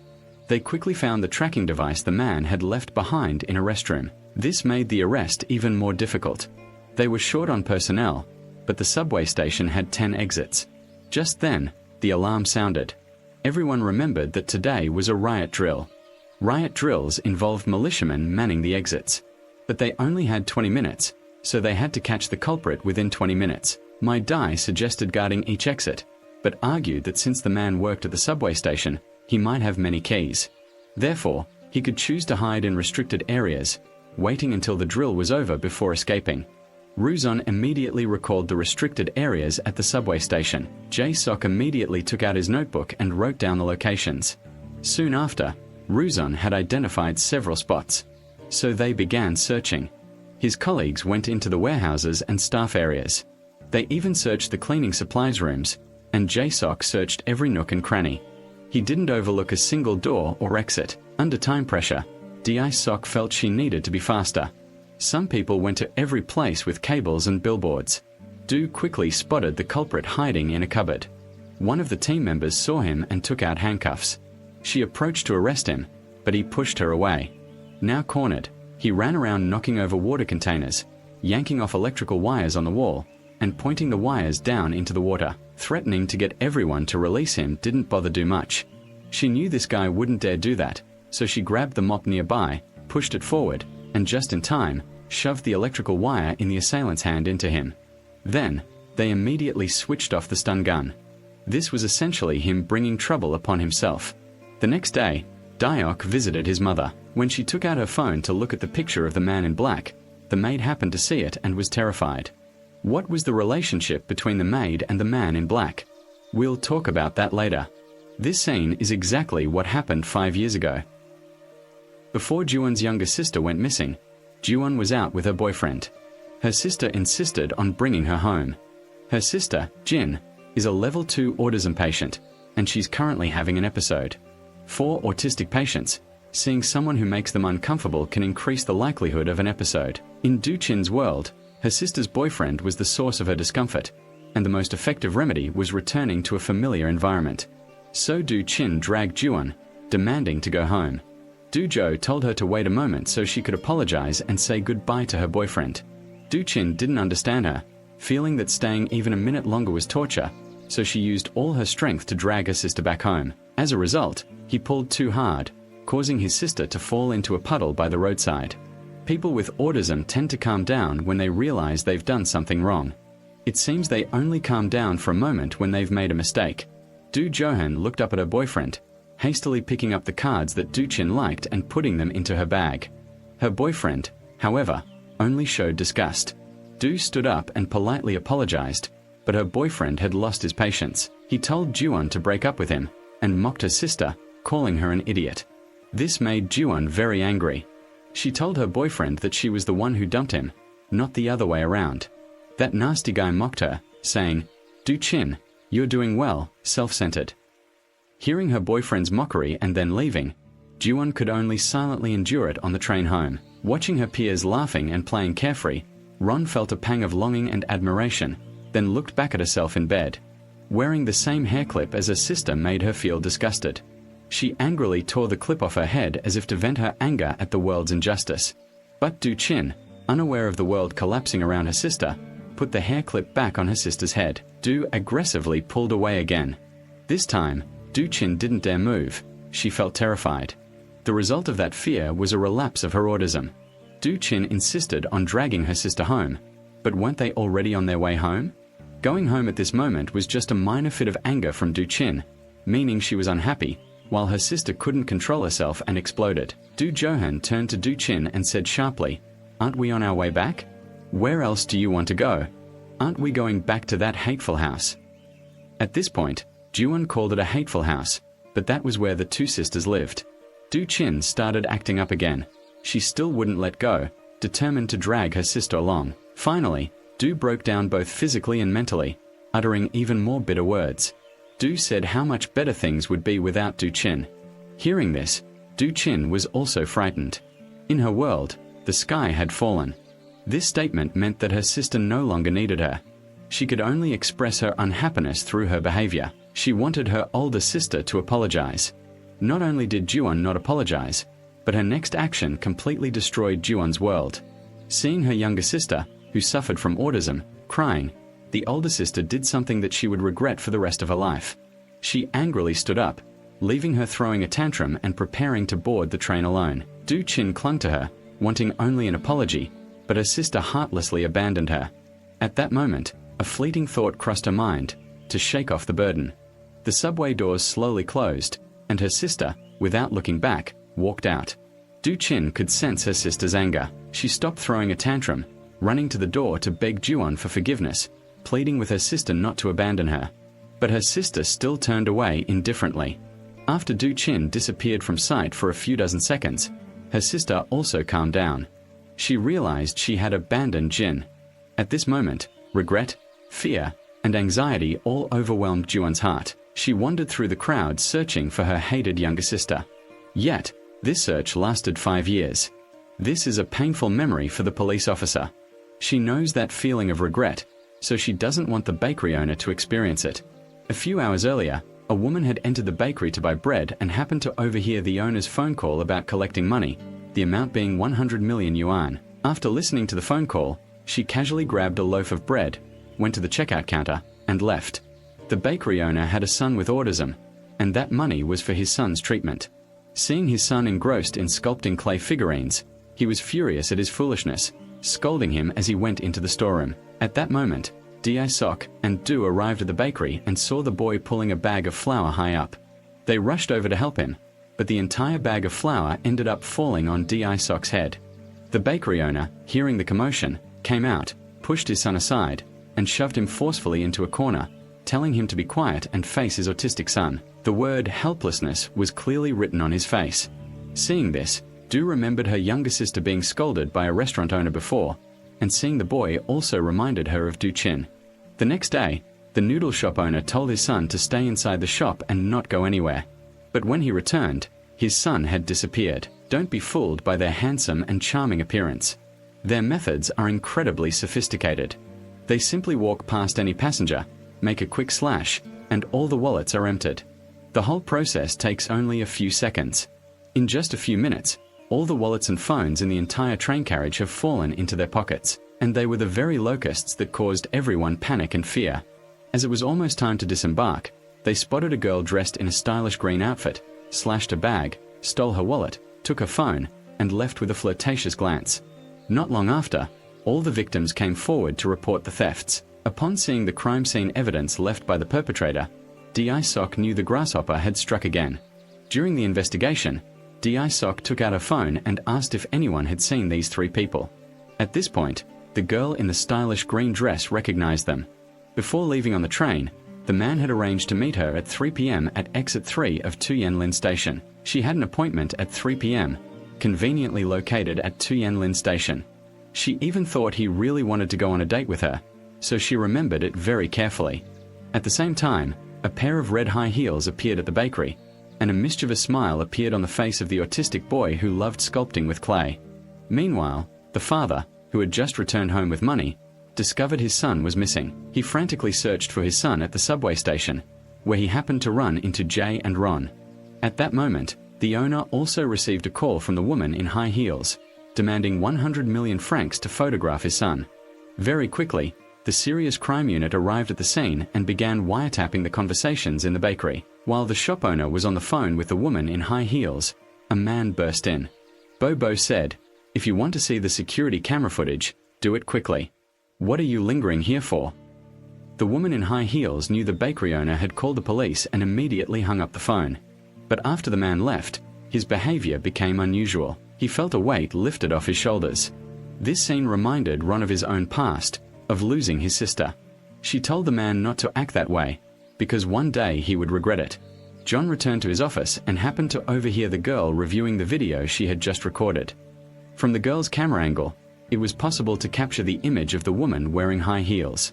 This angle should have shown the woman leaving the bakery, but the phone had been stolen by Grasshopper. Therefore, the most important thing now was to find Grasshopper, who had stolen the phone. Very quickly, they went to exit 3 of Tuyenlin Station to look for Grasshopper, but when they arrived, they only saw people wearing red hats. So Ruzon used a little trick. She shouted that there were more amateur actors on the other side. After everyone scattered, they found the fleeing Grasshopper. He ran out of the subway station, threw his backpack into a garbage truck, and then escaped in a taxi. The two followed the garbage truck to the landfill. After searching for a while, they found the backpack and successfully retrieved the phone. However, when the owner saw the photo, he seemed uninterested and very annoyed with Ruzon. Although she was actively investigating, they had now located the woman in high heels. A group of police officers came to arrest him. After the police left, the shop owner, holding the money, contacted the woman in high heels. He hurriedly said he was on his way. The woman said that she was giving him a chance because he had escaped the police. If he failed this time, there would be no more opportunities. The shop owner quickly denied contacting the police. He was simply following the woman's orders. He always obeyed her instructions because he wanted to see his son again. His voice was filled with anxiety as he asked her about his son's situation. She said nothing about his son, only stating the time and place for their meeting. It was 5 a.m. at station 216 heading towards Kim Pho Tioe station on the 0th of the month, and she threatened that if there was any mistake, he would never see his son again. The bakery owner nodded in agreement. It turned out he had always been pretending that there were no parents in the world who didn't love their children. At the agreed location, the owner waited for the woman in high heels. The woman in high heels took the money, but her son was nowhere to be seen. Watching the woman in high heels leave with the money, the owner was stunned. He thought he would never see his son again. But as soon as the subway train departed, he saw his son fall out of the carriage. A woman in high heels on the subway looked triumphantly at a bag of money. It was too easy. Suddenly, her phone rang, but she didn't understand where it came from. By the time she realized, it was too late. Ruz Johan arrived. She asked why the woman wasn't answering the phone, but the woman yelled at her to let go and shoved the old man away. She hadn't run far when a handsome police officer was waiting. It turned out that when the officer learned the address of the woman in high heels, he felt something was wrong, so he secretly put the phone in her purse, and that's how he caught her. In another case, the The girl receives a message telling her to retrieve her lost wallet, but she doesn't know that this decision will become the biggest mistake of her life. At this point, everyone at the police station is in a panic because they've discovered that the subway inspector's next target is this very girl. But when they called to stop her, the girl thought it was an unknown number and ignored it. Officer Ma's attempts to contact the girl were also quite lax. If she didn't answer the phone, why didn't she text? Perhaps the director didn't allow it. Unable to contact the girl, Ma asked the nearby police to go to her house to check, because this fugitive is extremely dangerous. He is the main culprit in the subway ghost case. And this case has been under investigation for months, ever since Ron joined the team. At this moment, a member of the police team called the girl's mother. Very quickly, they learned from her mother that she had gone to retrieve her wallet. Hearing about retrieving the wallet, the police realized that the subway ghost would strike today. They called her again, but she was already on her way. When she saw that it was the same number calling, she thought it was a harassing call, so she hung up and switched off her phone. This time, it was really over. The police quickly thought of a way to stop her. First, they investigated the subway route she took. They quickly identified line number 3 after learning the train route. Next, they had to check the locations where she might get off the train. They assumed she wouldn't go too far from home, and the subway inspector would certainly avoid the cameras. Finally, they identified 5 locations. Then, they carefully analyzed which of these 5 locations the subway inspector would strike at. After careful analysis, Ji-won identified the crime scene. It must be the subway station's equipment control room. It lacked cameras and was close to the exit, making it the most suitable location for the crime. The police split into 5 teams, 2 officers per team, and went to the equipment control room of each station. Meanwhile, the woman had also arrived at the location indicated by the subway thief. The destination was the equipment management room. The woman, quite naive, opened the door and barged in without a second thought. But the very next second, when she saw the other person's face, her body trembled, her hands clutched the edge of her dress, and in a voice filled with panic, she could only utter the word brother to address the other person. At that moment, memories flooded the woman's mind. It turned out she had once been a police officer, even catching a subway killer. Seeing the thin wire in the killer's hand, taut and ready, indicated he was determined to kill her today. As the memories resurfaced, the lollipop fell to the ground. Ruzon's missing younger sister, Do, and a man with a twitching shoulder. What connection could there be between them? Let's put that question aside for now. At this moment, Jae-sok and Ruzon have arrived at the security area. Strangely, Ji-won had to unlock the door to enter, but it wouldn't open. Yet, when the woman entered earlier, the door opened immediately. While standing outside trying to find a way in, Ron and Jay Squirrel heard a crashing sound. This made Ron extremely anxious. Just as she was about to pry open the door, someone came out from inside. It turned out that the place had been renovated into a break room for the cleaning staff. After asking the cleaning staff, the two learned that the equipment management room had been moved. It was in a different hallway. By the time the two reached the equipment control room, the scene they didn't want to see was unfolding. The woman lay in a crumpled puddle, barely breathing. Her life hung by a thread. Do knew the subway thief hadn't gone far, so she chased after him and searched everywhere. And so, for the second time, they met in the same space but passed each other by. Ji-won once again let the killer slip away. The woman, rushed to the emergency room, was finally pulled back from the clutches of death. The woman's story serves as a warning.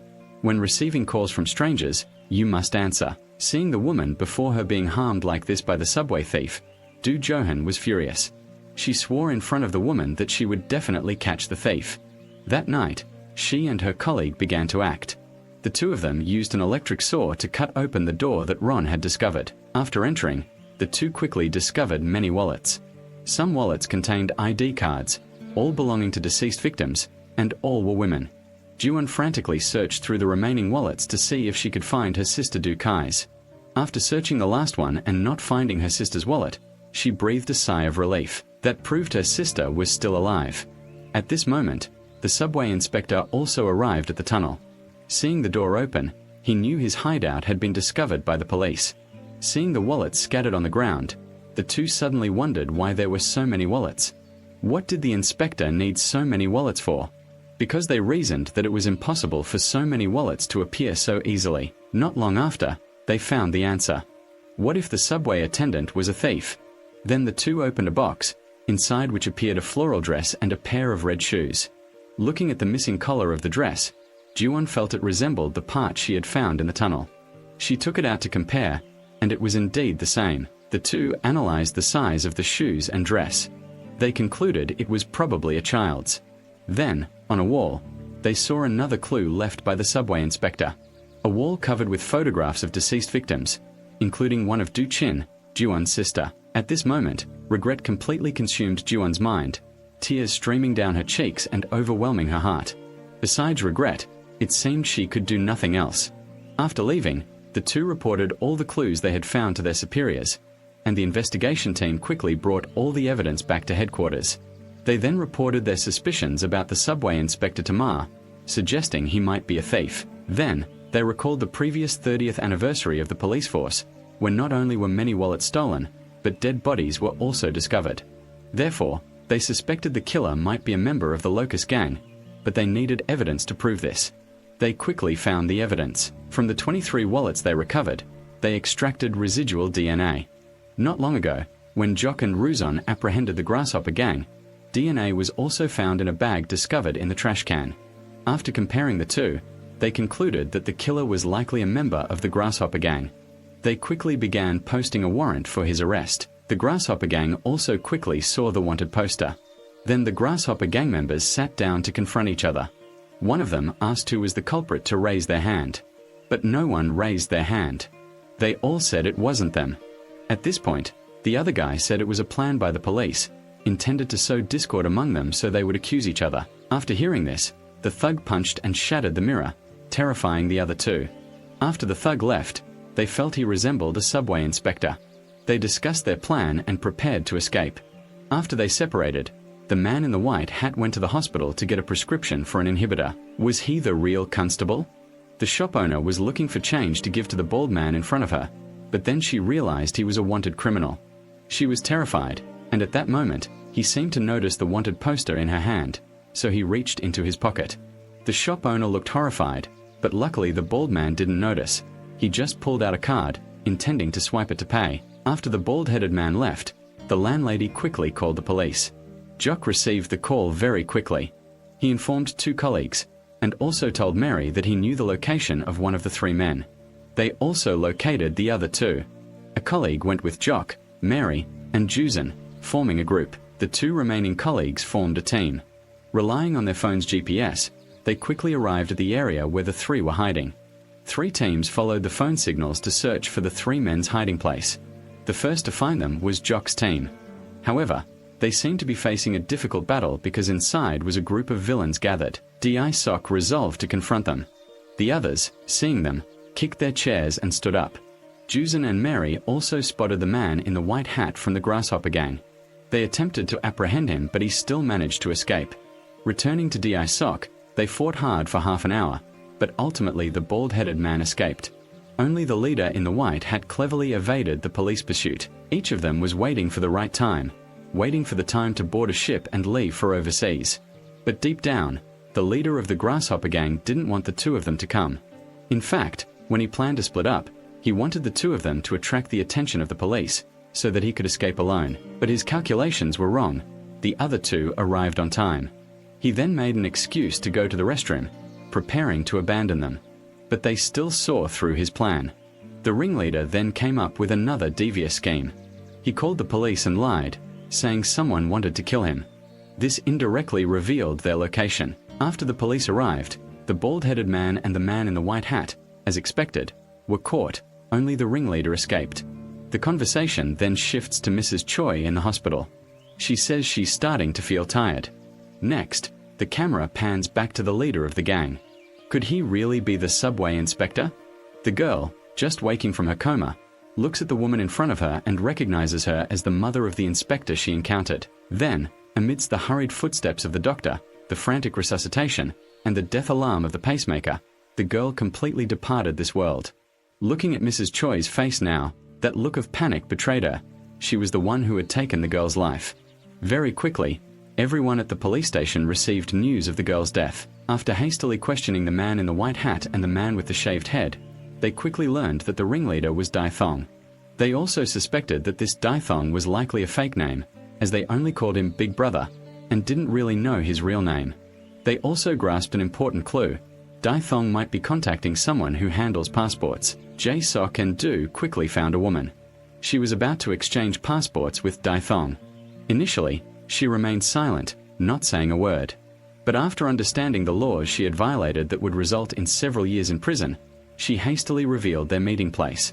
30 minutes later, they arranged to meet at Harkok Station to exchange the passports. Upon arriving at the location, Ji-won spotted the ringleader.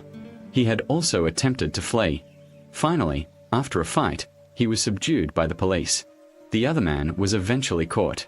Then, suddenly, he looked up at Ji-won and told her that her sister was actually still alive. He was very cooperative in answering all questions, only refusing to admit that he was a subway inspector. This guy's real name is Kim Hae-chun. He recounted the process of meeting Ji-won's younger sister, Do Chin. The reason he said Do Chin was still alive was because he had met her in the tunnel. He remembered one time they were working together. After dividing the spoils, he suddenly needed to urinate, and after only a few steps, he saw a barrel. Upon opening it, they discovered that inside was Ji-won's younger sister, Do Chin. He checked her pulse and found that Do Chin was still alive, but due to his profession, he didn't think about saving her. He only took a necklace. After questioning them, Dai Sok questioned the two accomplices, and their statements were the same as Kim Hae-chun's. This proved that Kim Hae-chun's testimony was true. At this point, their investigation reached a dead end. But MCH's intuition told them that Kim Hae-chun wasn't telling the truth. The investigation team asked the three gang members to write down how they intended to sell the stolen wallet. As soon as one of them wrote down the name Kim Chun-chin, they discovered the secret. Kim Chun-chin would receive a package before each case. The next day, a murder occurred. The police immediately launched an expanded investigation. They discovered that Kim Chun-chin was a psychiatric patient, even being treated at the same hospital as Jae Sok's mother. Now they had to figure out who this Kim Chun-chin really was. Meanwhile, at the funeral of the deceased girl, the police team had the opportunity to meet her former colleague. After a conversation, they learned a crucial clue. About 5 years ago, a mentally disturbed vagrant had pushed a child onto the street. Do thought that the shirt might have belonged to the girl who was pushed. They knew that no matter what, they had to start with the homeless man who had pushed the girl. Immediately after Dai Shuro called Moja Jae, they learned that Ma had found the man. At this point, they understood the case. The two teams went to the hospital together to arrest Kim Chun-chin. Dai Shuro also called Mrs. Choi, who was taking care of her mother, telling them to stay in their room and not go outside, as they would be coming to catch the murderer. Mrs. Choi is the mother of the subway murderer. The woman opened the door to the psychiatric ward, intending to release the mentally ill man. This scene was witnessed by Dai Shuro's mother. Mrs. Choi told Dai Shuro's mother not to follow her, and then she took Kim Chun-chin to hide. At this moment, Do and the others arrived and discovered that Kim Chun-chin had escaped, so everyone found out to search. When Dai Sok went into his mother's room, she wasn't there. The other patients told him that his mother's nurse had run out earlier, and his mother had chased after her. He then remembered that the last time he was there, his mother had introduced him to Mrs. Choi, the nurse who was taking care of her. His mother had said that her child had a heart condition, which was why she worked there. Mrs. Choi's expression showed a hint of panic as she asked if his mother was mistaken. She didn't have a son, did she? But he remembered another time, seeing that person running after a car, looking very distressed and sad. He also remembered another time when he introduced himself as a subway police officer. Mrs. Choi then asked, "So you'll also investigate the serial murder case on the subway?" After some thought, Dai Shuro felt that Mrs. Choi seemed suspicious. Meanwhile, Mrs. Choi took Kim Chun-chin to the equipment management room. It seems she has a special relationship with him. Suddenly, Mrs. Choi said, "Your mother will protect you." At this point, we realize she is Kim Chun-chin's mother. Meanwhile, Ji-won is reviewing Kim Chun-chin's treatment records. There was a familiar name on it, Kim Hae-chun. Just as she was still having doubts, Kim Hae-chun found Mrs. Choi and Kim Chun-chin. Ji-won's side also learned something important. She called a colleague to ask if they had the file on Kim Hae-chun's family relationships yet. Fortunately, the colleague had received the file by then. Hearing this, she asked if Kim Hae-chun had a daughter. She then learned that he did indeed have a daughter, but she had passed away. After learning that Kim Hae-chun had a deceased daughter, Raz Johan immediately went to Mary and told Moji everything she knew.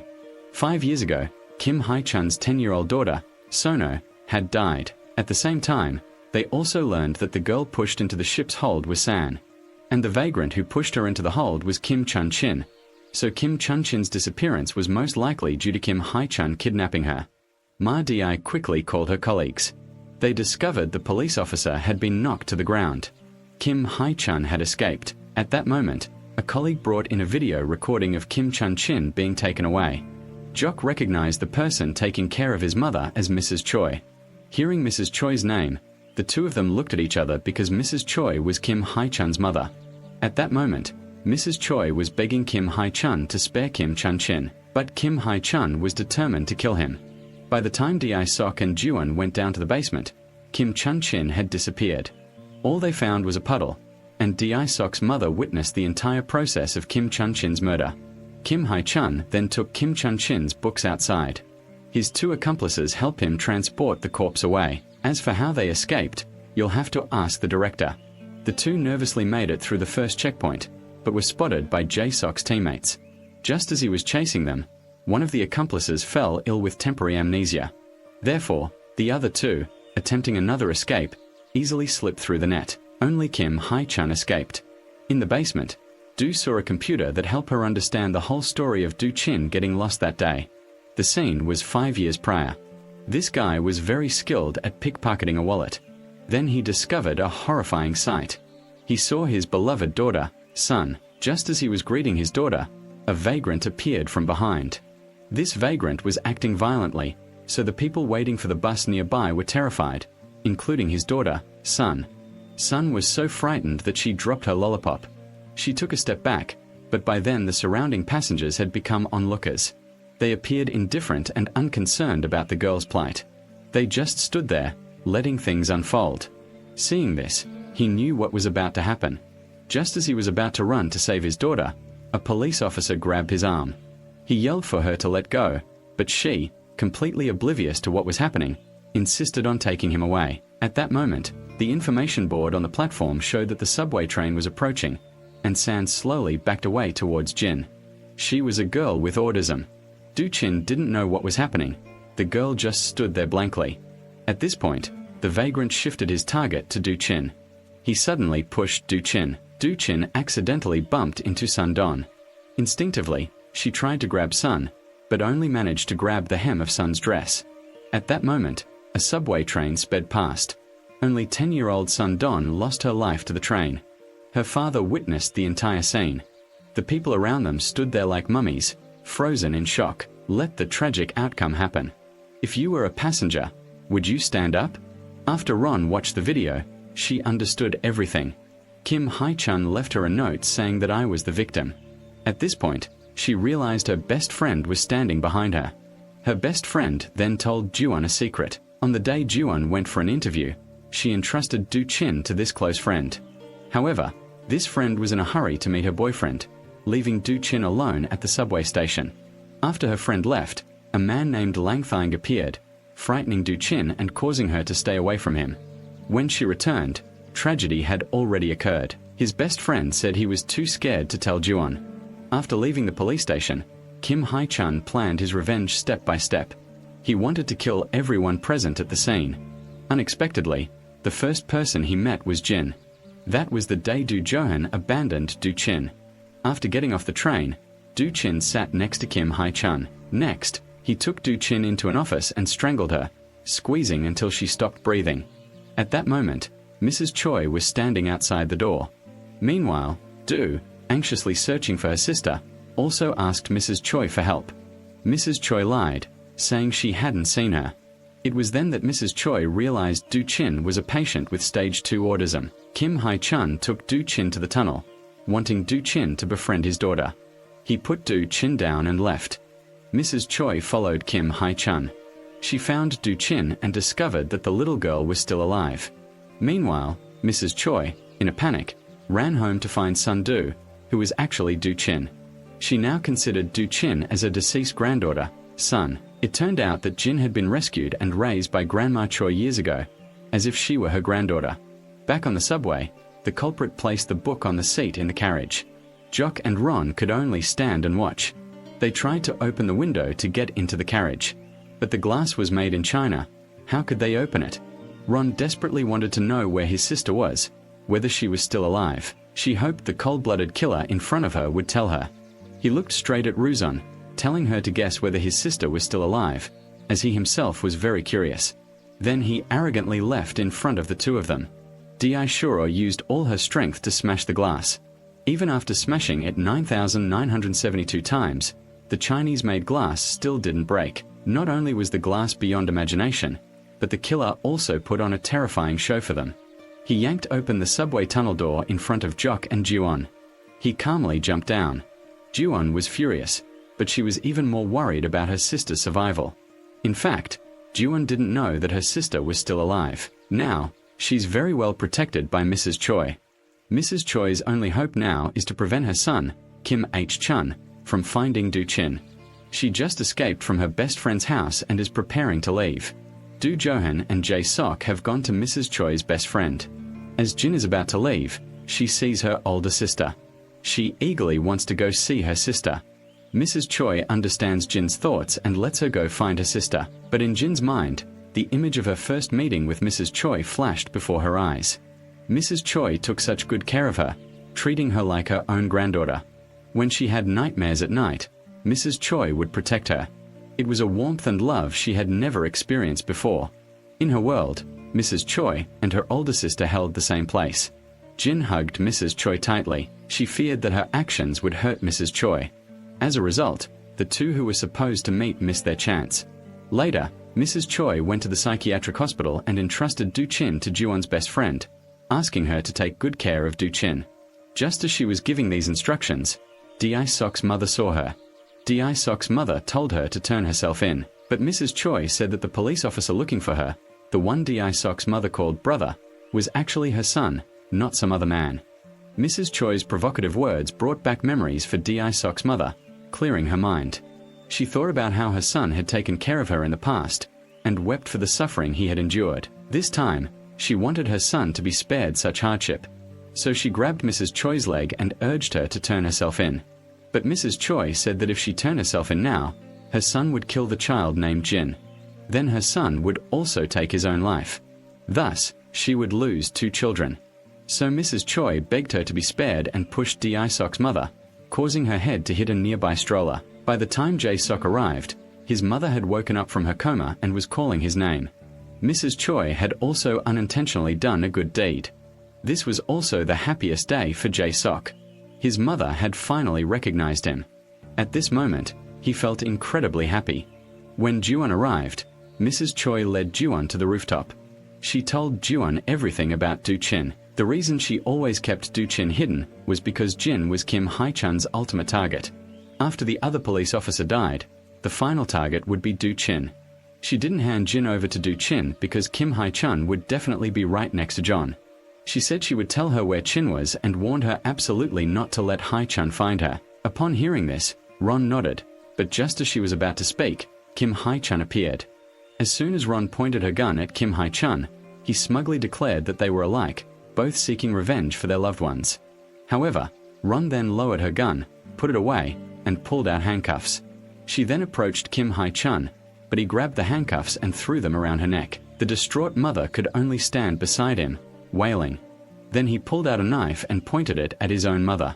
The reason was that his mother had hidden a girl he wanted to kill. Years ago, she had pushed his 10-year-old daughter onto the subway, but everyone knew it was just an accident. The mother felt she was responsible for everything. She wanted to jump off the building to escape her pain. She heard someone coming up the stairs. As her son dragged the unconscious Juon away, she sat on the railing and watched him, hoping he would stop, that he wouldn't make another mistake. She also wanted to use her own death to get her son to confess, and to use her death to save Do Chin's life. In front of the three of them, she smiled and jumped from the high-rise building. By the time he came down from the upper floor, his mother was gone. Just then, Do Kai-nin appeared before him. Still unable to let go of his hatred, he pulled out a sharp knife and pointed it at Do Kai-nin. But when he heard Do Kai-nin call out "Grandma," Kim Hai-chun was stunned. At that moment, his conscience stirred a little, remembering his deceased daughter. Trembling, he reached out his hand and slowly approached Do Chin. Di Shuro, thinking he intended to harm Do, immediately shot and killed Kim Hae-chun without hesitation. Du Chin, terrified, fled. They both ended up on the train tracks. Du Chin stopped. Do Jo-hun hoped her sister would wait for her, but her sister turned away and disappeared in the opposite direction. Ron was heartbroken. She knew her sister still resented her. The culprit in the subway ghost case had been apprehended. Everything had calmed down and returned to normal. Dae-sok and Ju-won posted flyers searching for Do-chin everywhere. Finally, one day, Do-chin saw her. Dae-shuro also happened to meet Do-chin. She was very afraid of Dae-shuro, but was still moved by his warmth. After Dae-shuro let go of her hand, she still chose to run away. Was it because she hadn't forgiven her sister yet? Actually, that wasn't the case. She wanted to find her way home on her own. She didn't want her sister to worry anymore. It was late at night and her sister was asleep. When she suddenly opened her eyes and saw her younger sister sleeping opposite her, Do-chin proactively told her that she missed her very much. Ron, with tears welling up in her eyes, also told Do-chin that she missed her sister very, very much. From then on, they lived happily together. Later, Dae-sok expressed his feelings for Ju-won. He gave her a necklace, which deeply touched Ju-won, and also proposed to her. The two became a couple, and now, sitting on the rooftop gazing at the stars, the atmosphere suddenly became much more romantic. Thanks to Do Jo-hun breaking the awkwardness, they finally shared a beautiful kiss, and from then on, they lived happily together. The film ends here. Thank you for your interest and support. See you in the next videos. Remember to like and share to support our channel.